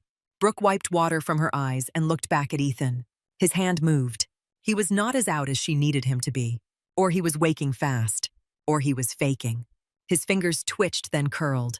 Brooke's jaw tightened. She could leave him there and run toward the stairwell and let the smoke take what it took. She did not. She grabbed the master keyring in her pocket and sprinted to the supply closet near the nurse's station. She yanked it open and hauled Ethan up by his coat, dragging him like dead weight across the wet floor. Pain flared in her ribs as she pulled. The cut on her stomach burned. Her shoulder throbbed. She ignored all of it. She shoved Ethan into the closet and slammed the door. She grabbed a zip tie off the counter and looped it through the closet handles, cinching it tight until the door could not be pulled open from inside. Ethan hit the door from within once hard. The closet shuddered. Brooke leaned in close and spoke through the door, voice low, not angry, not triumphant. Stay. Then she turned toward the smoke. The gray haze had thickened into black. It rolled along the ceiling and began to push downward. The far end of the corridor looked like it was being erased. Heat crawled along the air. Patients coughed. Water soaked them and made them shiver. Fear made them move in ways their bodies should not. Brooke stepped into the sprinkler spray and forced her voice loud enough to cut through the alarms. Everyone low, she shouted. On the floor. Crawl if you have to. Some obeyed. Some stared at her like they could not process commands from a nurse when a gunman had been in charge minutes ago. Brooke moved down the line, grabbing shoulders, pressing people down gently but firmly. Low, she repeated. Breathe near the floor. A man with fresh abdominal staples moaned as he tried to lower himself. Brooke supported his elbow, easing him down without yanking his stitches. A woman with a knee brace cried and tried to stand. Brooke pushed her back down. Low, she said again. Listen to me. The sprinklers hissed and hammered. The fire alarm screamed. Smoke thickened. Brooke's eyes flicked to the oxygen storage room door near the far end. The sign was clear, even through mist. Oxygen storage. Authorized, staff only. Her stomach tightened. Oxygen and fire were a marriage that ended with bodies. She pushed through the wet corridor toward the oxygen door, staying low. Heat radiated from the wall near room 402. The paint on the doorframe looked slightly darker, as if it was beginning to cook. Brooke placed the back of her hand near the oxygen room door. Hot. Not yet blistering, but hot enough to warn. She tried the handle. Locked. She leaned and looked through the small, reinforced window. Inside, rows of tanks gleamed in the dim light, steel cylinders lined like soldiers. And on the far wall, taped near a manifold, was a dark block shape. Brooke's eyes narrowed. She could not see wires clearly through the mist, but the shape was wrong for anything normal in a supply room. Her mind clicked through options. If the tanks heated too much pressure, could rupture and turn into missiles. If that block was explosive, she could not afford time. She moved back into the hallway and grabbed a stack of towels from a soaked linen cart that had been abandoned. She shoved the towels into the crack beneath the oxygen room door, packing them tight, forcing a wet seal. It was not a solution, it was time. Brooke turned toward room 402. Smoke poured from the doorway, now thick and oily. Orange light flickered inside like the room was breathing fire. A cough came from within, weak and desperate. Brooke dropped to her hands and knees and crawled into the room. Heat punched her face. Smoke scraped her throat. Visibility dropped to almost nothing. She stayed low below the worst of the heat layer, feeling her way across the floor with her hands. "Mrs. Klein," she shouted, voice rough. "Mrs. Klein." A weak moan answered. Brooke crawled toward it, fingers brushing the bed frame, then sliding along the floor until she found fabric. Mrs. Klein had fallen. Brooke gripped the back of the woman's gown and pulled, dragging her across the floor toward the hall. Mrs. Klein cried out once in pain. Brooke did not apologize. There was no time for apology. The heat pressed down. The room roared. Brooke's knees slid on wet tile water, mixing with soot. She dragged Mrs. Klein through the doorway and into the corridor, then rolled the woman onto her side so she could breathe. Mrs. Klein coughed hard, eyes watering. Soot streaked her face. Burns began to bloom red on her forearm where she had been too close to the heat. Brooke checked her quickly. Breathing present. Pulse fast. Alive. "Stay down," Brooke said. "Hands over your face." Mrs. Klein nodded, weakly shaking. Brooke looked down the corridor. The smoke was banking lower. The sprinklers fought, but the fire had momentum. The ceiling tiles near room 402 began to sag, edges darkening. Brooke's eyes flicked to the line of patient doors. There were still people inside. People too confused to move, too weak, too sedated, too tied to machines. Brooke stood, water pouring off her hair and scrubs, and she forced her breathing into steadiness. She ran back toward the nurse's station, staying low under the smoke, and yanked open a drawer. The master key ring clinked in her hand. She grabbed it and sprinted to room 405. Inside, the man with the knee brace stared at her with wide eyes as smoke curled under the door. "Nurse," he croaked. "What's happening?" "Get out of bed," Brooke said. He blinked. "I can't walk." "I didn't ask you to walk." Brooke snapped, and the voice that came out of her was not timid. It was command. The man flinched and tried to swing his legs over the side. Brooke looked down at the floor. The trench coat Ethan had worn lay soaked and heavy where it had been discarded earlier in the struggle. Brooke grabbed it and spread it flat like a tarp. "Get on it," she ordered. The man stared, confused. "What?" "Now," Brooke said, and there was no softness left in the word. Adrenaline overcame confusion. The man slid out of bed and collapsed onto the coat, grimacing. Brooke grabbed the collar of the coat and pulled. The wet, waxed floor, slicked by sprinkler water, turned the coat into a sled. The man slid across the tile, eyes wide in disbelief. Brooke dragged him into the hallway and parked him near Mrs. Klein. "Hold her hand," Brooke said. "Do not let go." The man's mouth opened as if he wanted to argue. Then he saw the smoke and the fire glow and shut it. He grabbed Mrs. Klein's hand with a trembling grip. Brooke moved to the next room. In 404, the man with staples tried to stand and doubled over in pain. Brooke grabbed a bedsheet, yanked it under his hips, and pulled, dragging him out low to the floor.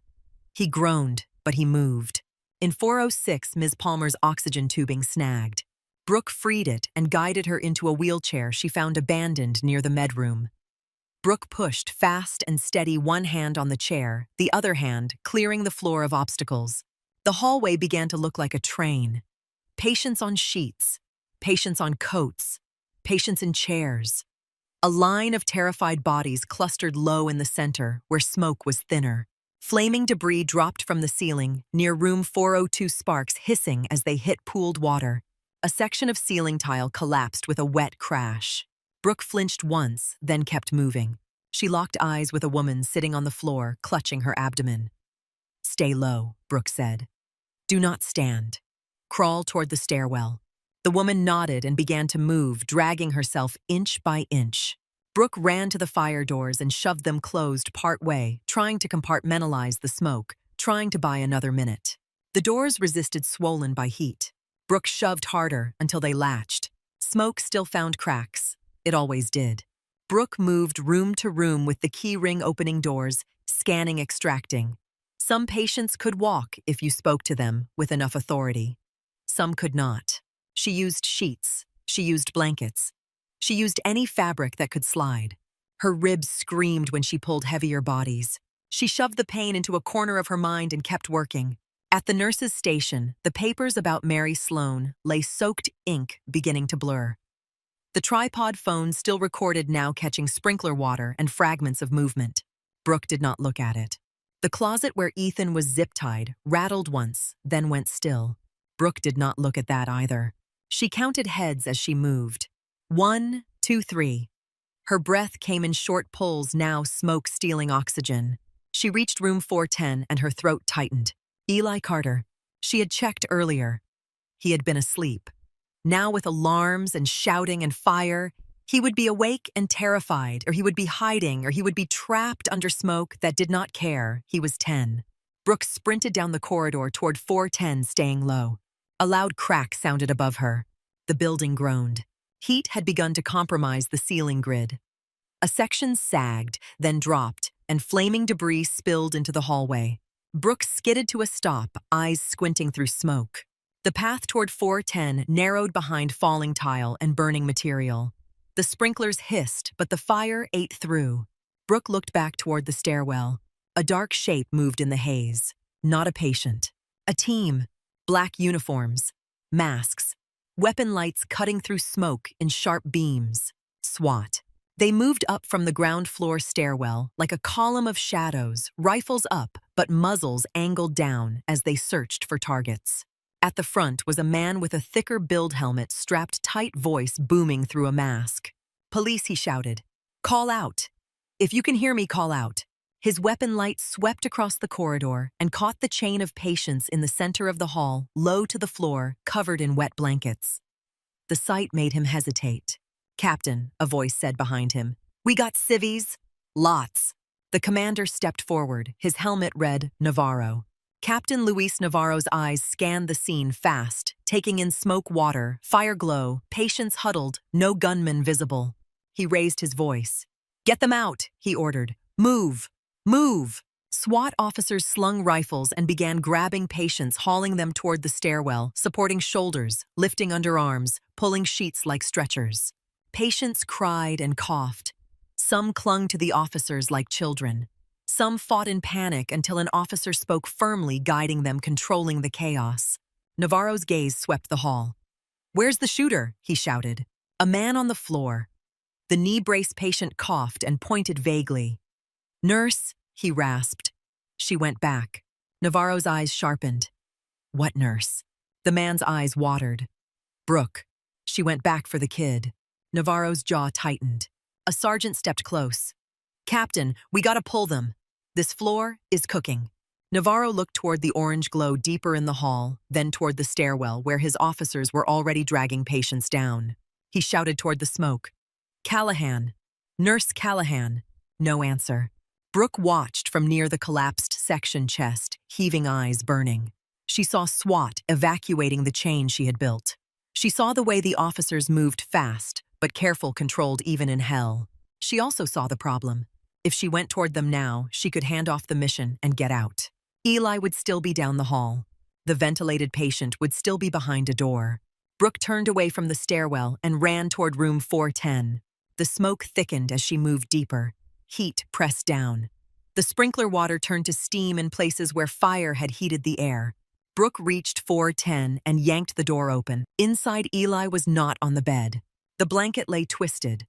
The pillow had fallen to the floor. A small shape moved under the bed, a shadow trying to become smaller than it was.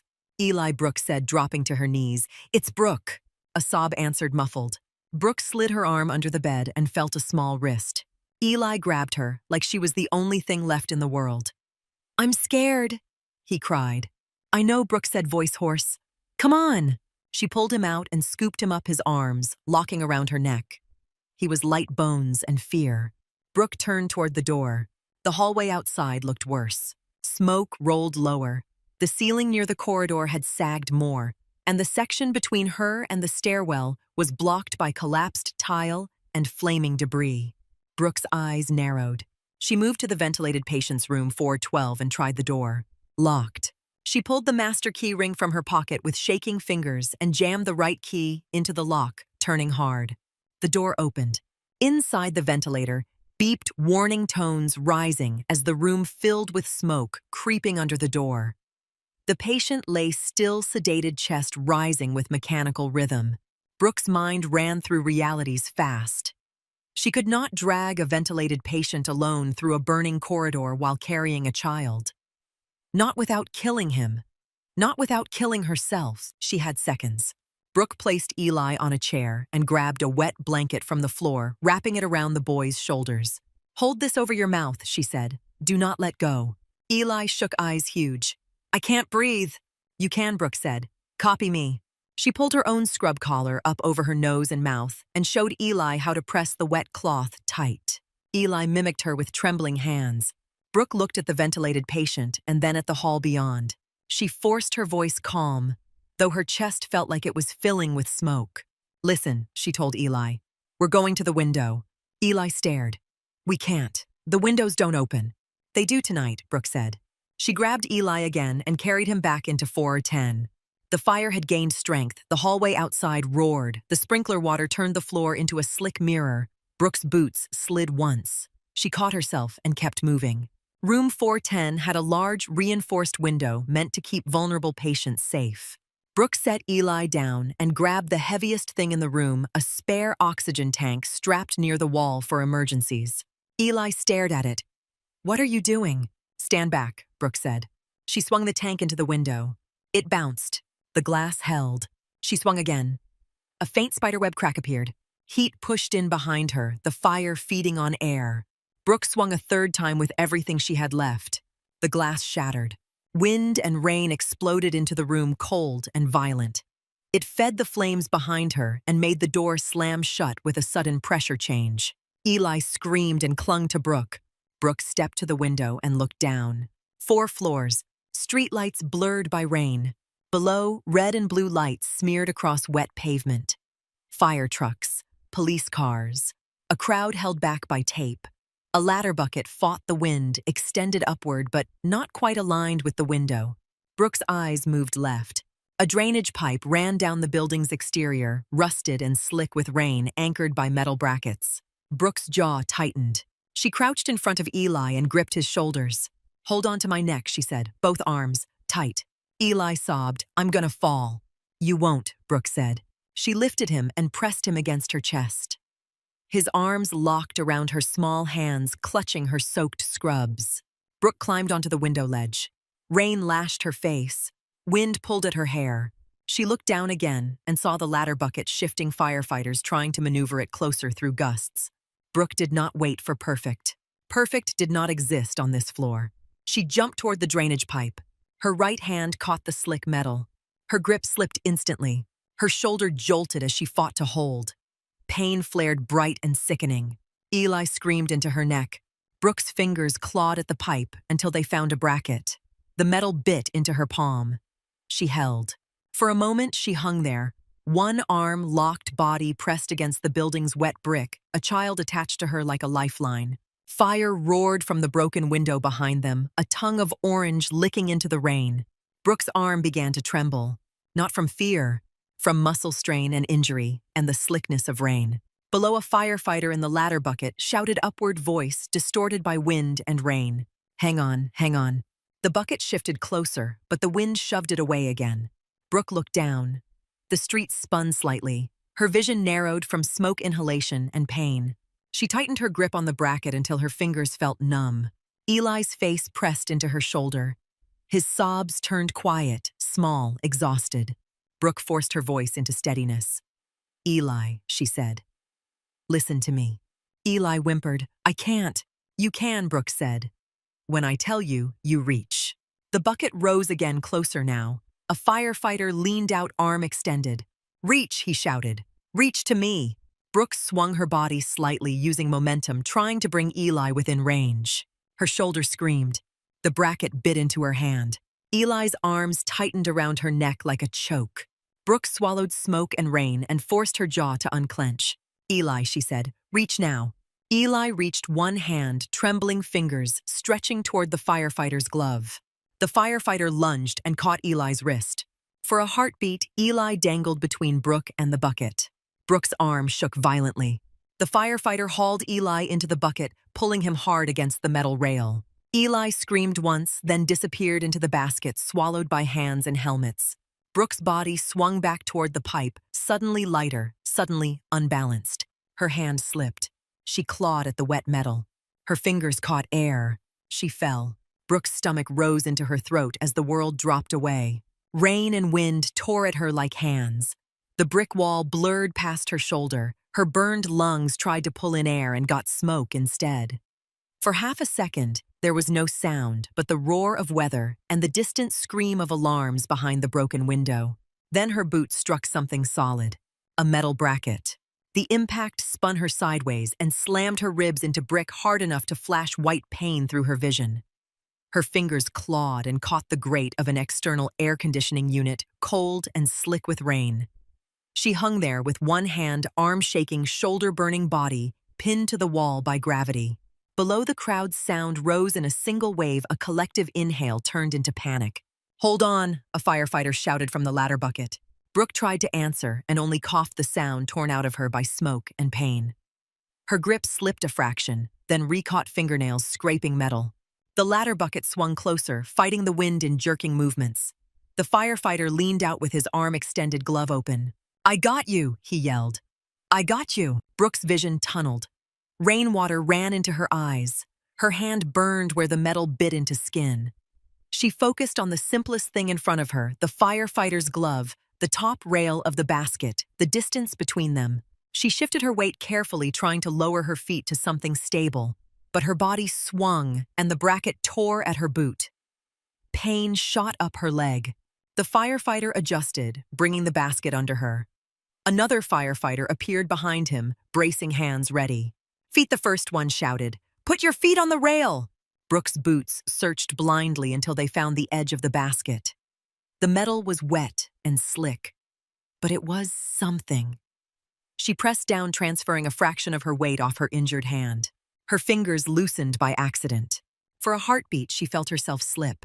The firefighter lunged and grabbed her forearm with both hands, yanking hard.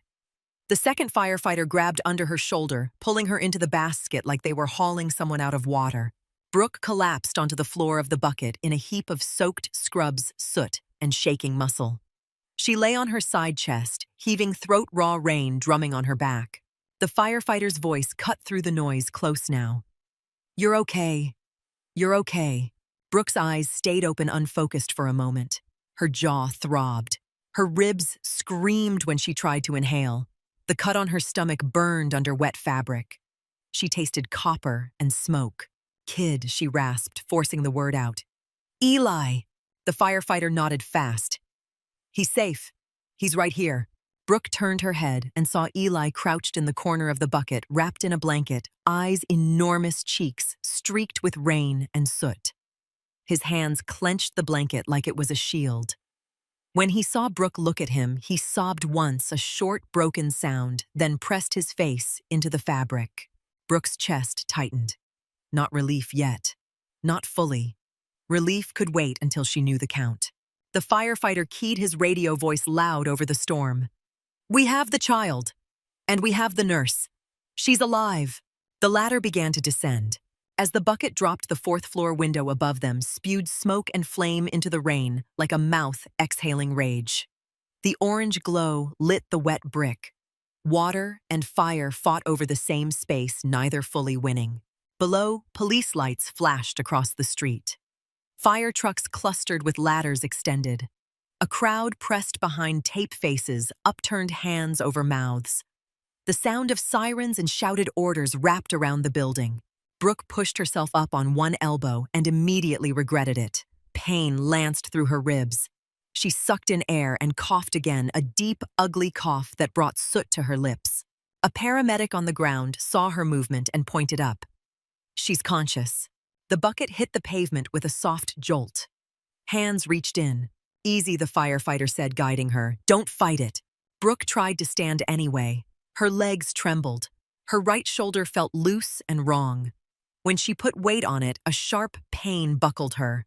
She would have fallen if two firefighters had not caught her.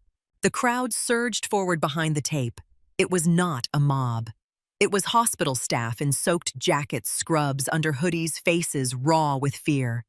They shoved against the police line, shouting names, searching.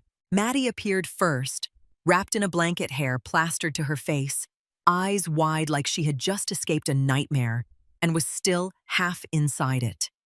She ran toward the bucket and stopped short when she saw Brooke. Brooke, Maddie breathed. Her voice broke.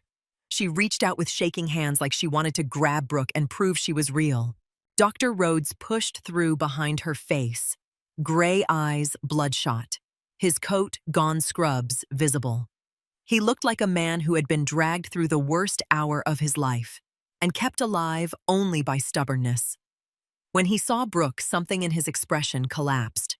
He moved fast, catching her uninjured side, supporting her weight. I got you, Rhodes said, voice rough. I got you.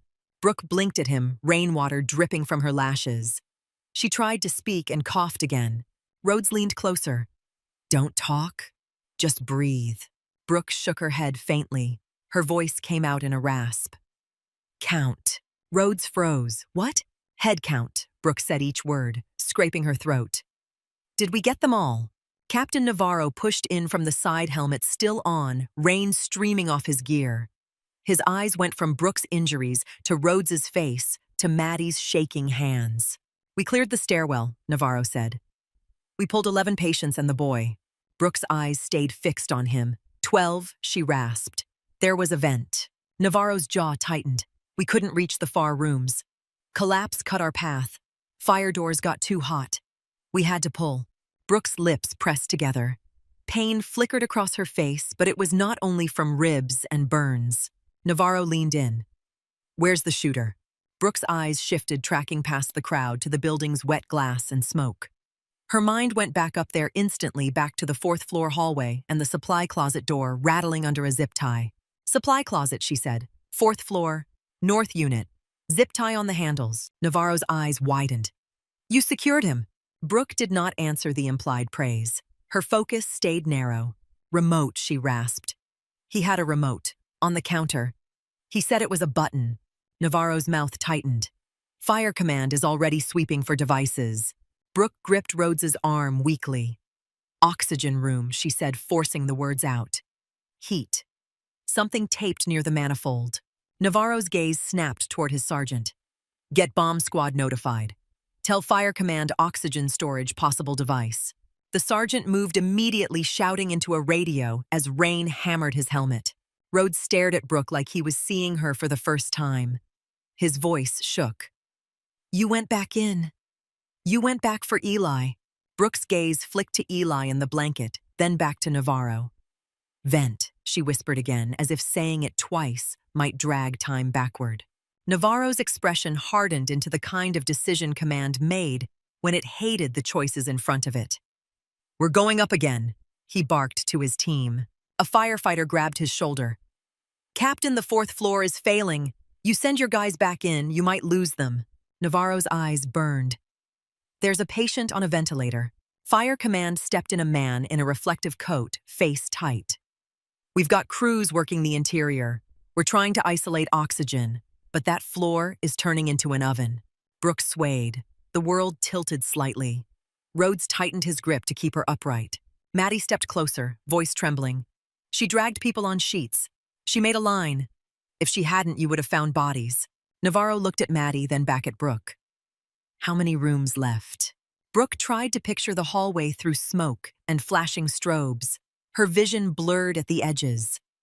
2, she whispered. 1 is the vent. 1 might be empty.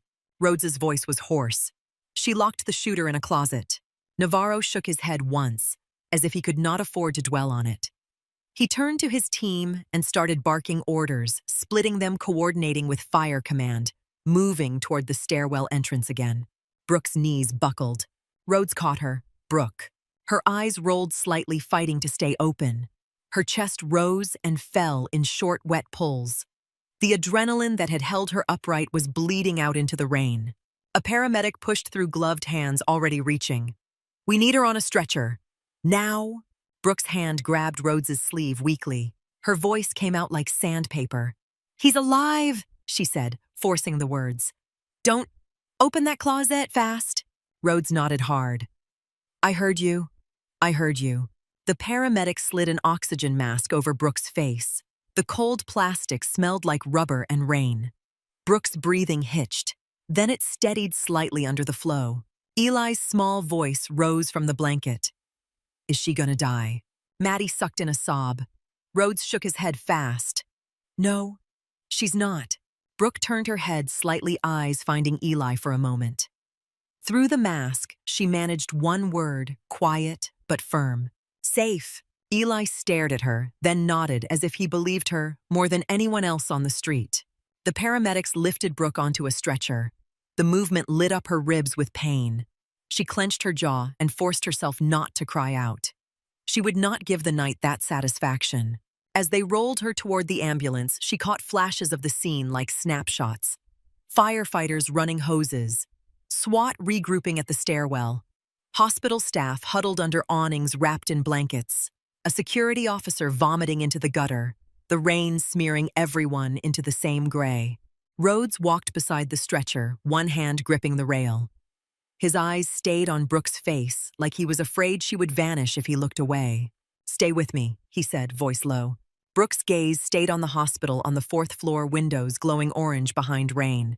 Then she whispered again, almost to herself. Rhodes leaned closer. They're going in. Brooke blinked slowly. The edges of her vision darkened. The ambulance doors opened. The interior light was bright and sterile. A small, moving room that smelled like disinfectant and plastic and oxygen. The paramedics lifted the stretcher in and slid it into place. One of them snapped straps across Brooke's chest and legs. A paramedic checked her pulse, then her pupils. Stay awake, he said, voice firm. Look at me. Brooke tried. Her eyelids felt heavy like sandbags. Rhodes stood at the open doors, rain streaking down his face. He looked wrecked, older, stripped of ego. Brooke, he said, voice breaking, thank you. Brooke's eyes shifted to him. Her voice was barely a rasp now. Do your job, she whispered. Rhodes swallowed hard and nodded like he understood that was the only language she would accept. The paramedic swung the doors shut. The latch clicked. The world outside became muffled sirens, now distant shouts, now echoes. Inside the ambulance, the monitor beeped fast. The paramedic adjusted the oxygen. Another wrapped a pressure cuff around Brooke's arm. Brooke's mind floated toward the ceiling light, toward the hum of the vehicle, toward the steady hands working on her, now the way her hands had worked on others. Her last clear thought was not of the gunman, not of the fire, not of the fall. It was a hallway full of patients pressed low to the floor, breathing near the tile because she told them to. Then the edges went dark, and the sound of the rain faded behind the steady beep of the monitor. The first thing Brooke heard was the beep of a monitor that was not hers to watch. It came in steady pulses, a metronome, in a room that smelled like alcohol wipes and clean sheets, and the faint sting of smoke that had worked its way into her hair. Her eyelids lifted slowly, heavy, as if they had been stitched shut and then reopened. White ceiling, soft fluorescent panels, a curtain rail, the edge of an IV pole. For a moment, she did not know where she was. Then her throat flared with pain when she swallowed, and her ribs answered with a deep ache that made the memory return in pieces. Rain, brick, firelight. A hand moved on the blanket near her hip. Someone sitting close, quiet. Brooke turned her head and saw Dr. Calvin Rhodes in a plastic chair beside her bed. Shoulders slumped, hands clasped together like he had been holding himself in place all night. He was not wearing a coat. His scrubs were wrinkled and damp at the cuffs. A bruised scrape marked his cheekbone, the kind you got when you hit a wall hard in a stairwell you did not remember climbing. When he noticed her eyes open, he inhaled like he had been waiting to breathe. "You're awake," he said. Brooke tried to speak and coughed instead. The cough tore at her throat and dragged pain across her ribs. Rhodes reached for the cup of water on the bedside tray, then hesitated, remembering she had an oxygen cannula and a sore throat and bruises that did not need a rushed hand. A nurse appeared, drawn by the monitor's change. She checked Brooke's wristband, then her vitals, quick and competent. "Easy," the nurse said. "Take it slow." Brooke's tongue felt thick. Her voice came out thin. "Count." Rhodes blinked. "All 12, he said, and his voice shook on the words. "Every patient on the unit. Eli's safe. The vent patient, too." Brooke stared at him, searching for any sign of hesitation. Rhodes leaned forward, eyes glossy. "They got him. Fire command breached the closet after bomb squad cleared the oxygen room. He was alive. In cuffs. He's at county under guard." Brooke let her head sink back into the pillow. The tension that had been holding something inside her finally loosened. Not relief, not peace, just the knowledge that the night had ended without leaving anyone behind. The nurse adjusted the blanket at Brooke's side, then stepped away. "Try to rest. Trauma does weird things to the body." When the curtain rustled closed again, Rhodes stayed. Brooke's eyes drifted to the bandage on her stomach. She felt the tight wrap around her ribs. The burn on her shoulder was covered in gauze that pulled when she breathed. Rhodes's voice was quiet. "They said 3 ribs. A shoulder strain, maybe a partial dislocation. Smoke inhalation. You're going to be sore for a while." Brooke's mouth twitched, almost a smile. Then it fell. "Sore is fine." Rhodes swallowed. He looked at his hands, then up at her again. "I watched you move. I watched you talk to him. I watched you take control of the whole floor with nothing but your voice and whatever you could grab." Brooke stared at the ceiling. "It was my shift." "No," Rhodes said, and his voice cracked. "It was more than that." Silence settled, thick and heavy, filled with the faint hum of hospital ventilation. Somewhere down the hall, a cart rolled and a call bell chimed. Normal sounds. Normal life. Rhodes rubbed his face with one hand, the gesture tired and raw. "Captain Navarro told me what he found when he ran your name." Brooke did not react. Rhodes leaned forward. "Brooke Callahan. Staff Sergeant Callahan. Army. Combat medic. Ranger Support Unit." Brooke's eyes stayed on the ceiling. Her jaw tightened slightly. Rhodes exhaled. "All this time I thought you were quiet because you were shy. Because you didn't care. I didn't even learn your last name." Brooke turned her head enough to look at him. Her gaze was flat, not angry, not forgiving, just honest. "I didn't come here to be known," she said. Rhodes's eyes lowered. "I know." He sat there a beat longer, then said the thing that had been lodged in him since the stairwell. "He said I was drunk," Rhodes whispered. Brooke watched his face. His fear was not the fear of death. It was the fear of being the villain in someone else's story. The fear of not being able to remember the exact truth of a night that had eaten a hole through 3 years. Rhodes's voice grew smaller. "Was I?" Brooke remembered the operating room like a scent. Bright light. Sterile drapes, the sound of suction, the way Mary Sloane's blood pressure had dropped like a switch, the way Rhodes's hands had stayed steady even when everything else went wrong. She also remembered the faint smell of scotch on someone's breath when the case began, not enough to prove anything, not enough to convict, just enough to exist in memory, like a splinter. She remembered thinking it was reckless. She remembered stepping closer, ready, because if something went wrong, she would have to be the one to catch it. Brooke looked at Rhodes, and she saw a man who had saved hundreds, maybe thousands, and a man who could be broken by one accusation that might never be proven. She could tell him the splinter of memory and let it grow. She could give Ethan's grief a victory in the afterlife of the case, or she could choose something else. You were tired, Brooke said. Rhodes blinked. You were angry at the world like every surgeon gets when the world keeps taking. Brooke continued, voice quiet. But your hands were steady. You did everything you could.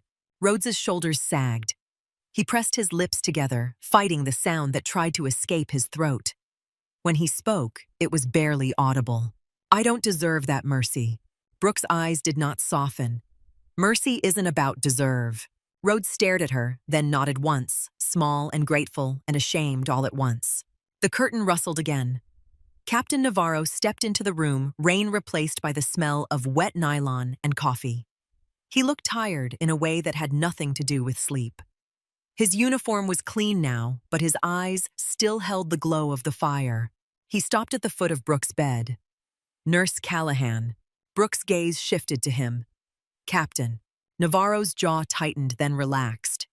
We cleared the oxygen room. There was a block taped to the manifold. It was real. Bomb squad disabled it before the tanks got compromised. Brooke exhaled slowly. Navarro continued, voice careful. Ethan Sloan is in custody. Wrist fracture. Smoke exposure. He's under guard at Wake County. Raleigh.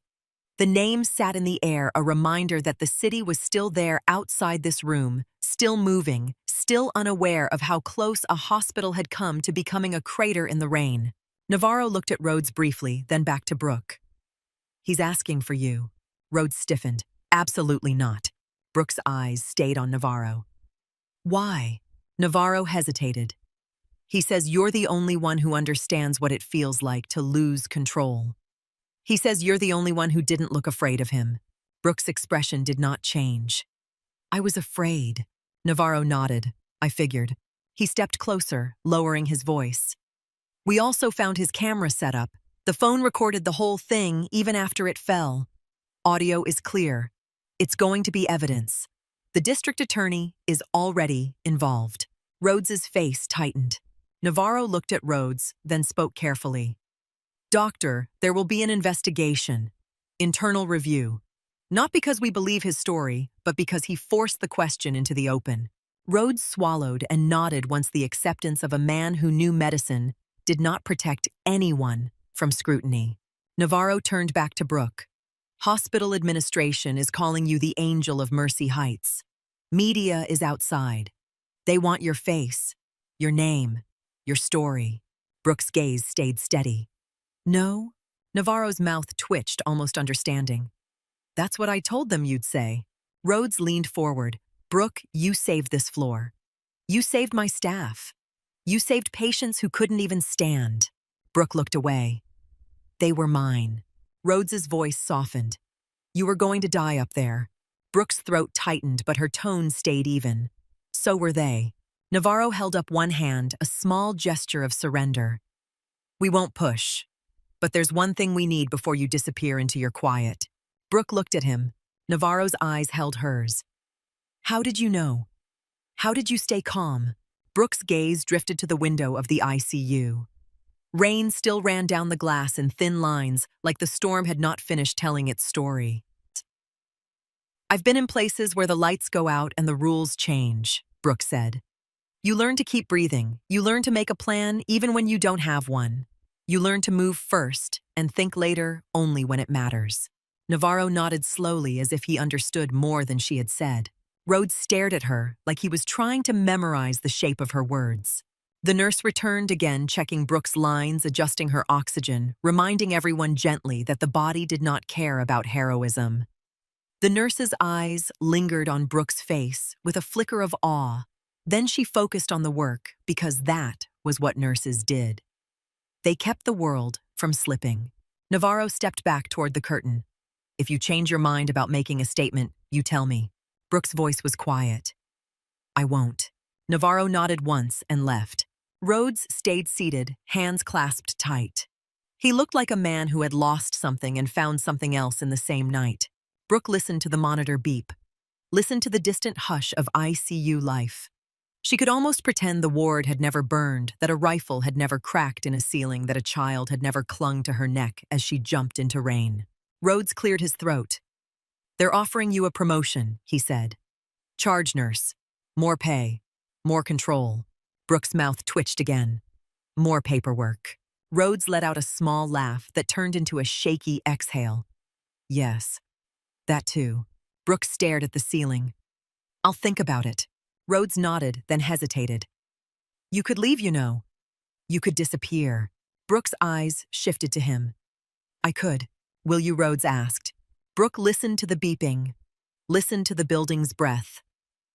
Mercy Heights Medical Center would repair its 4th floor, replace tile, repaint walls, write policy updates, hold meetings. The hospital would try to forget. The patients would not forget. Maddie would not forget. Rhodes would not forget. Brooke would not forget either, but forgetting was never the point. The point was what you did after. "I'll be on nights," Brooke said. Rhodes stared at her, and then his eyes went wet again. He nodded once, slow. "Okay." Brooke closed her eyes and let the room blur into the steady rhythm of machines and quiet voices. Outside, the rain kept falling on Raleigh like nothing had happened. Inside, a hospital tried to become a hospital again, and in one ICU bed, the night nurse, who had been invisible, let her breathing match the monitor's calm beep, not because she needed saving, but because she finally allowed herself to be held still.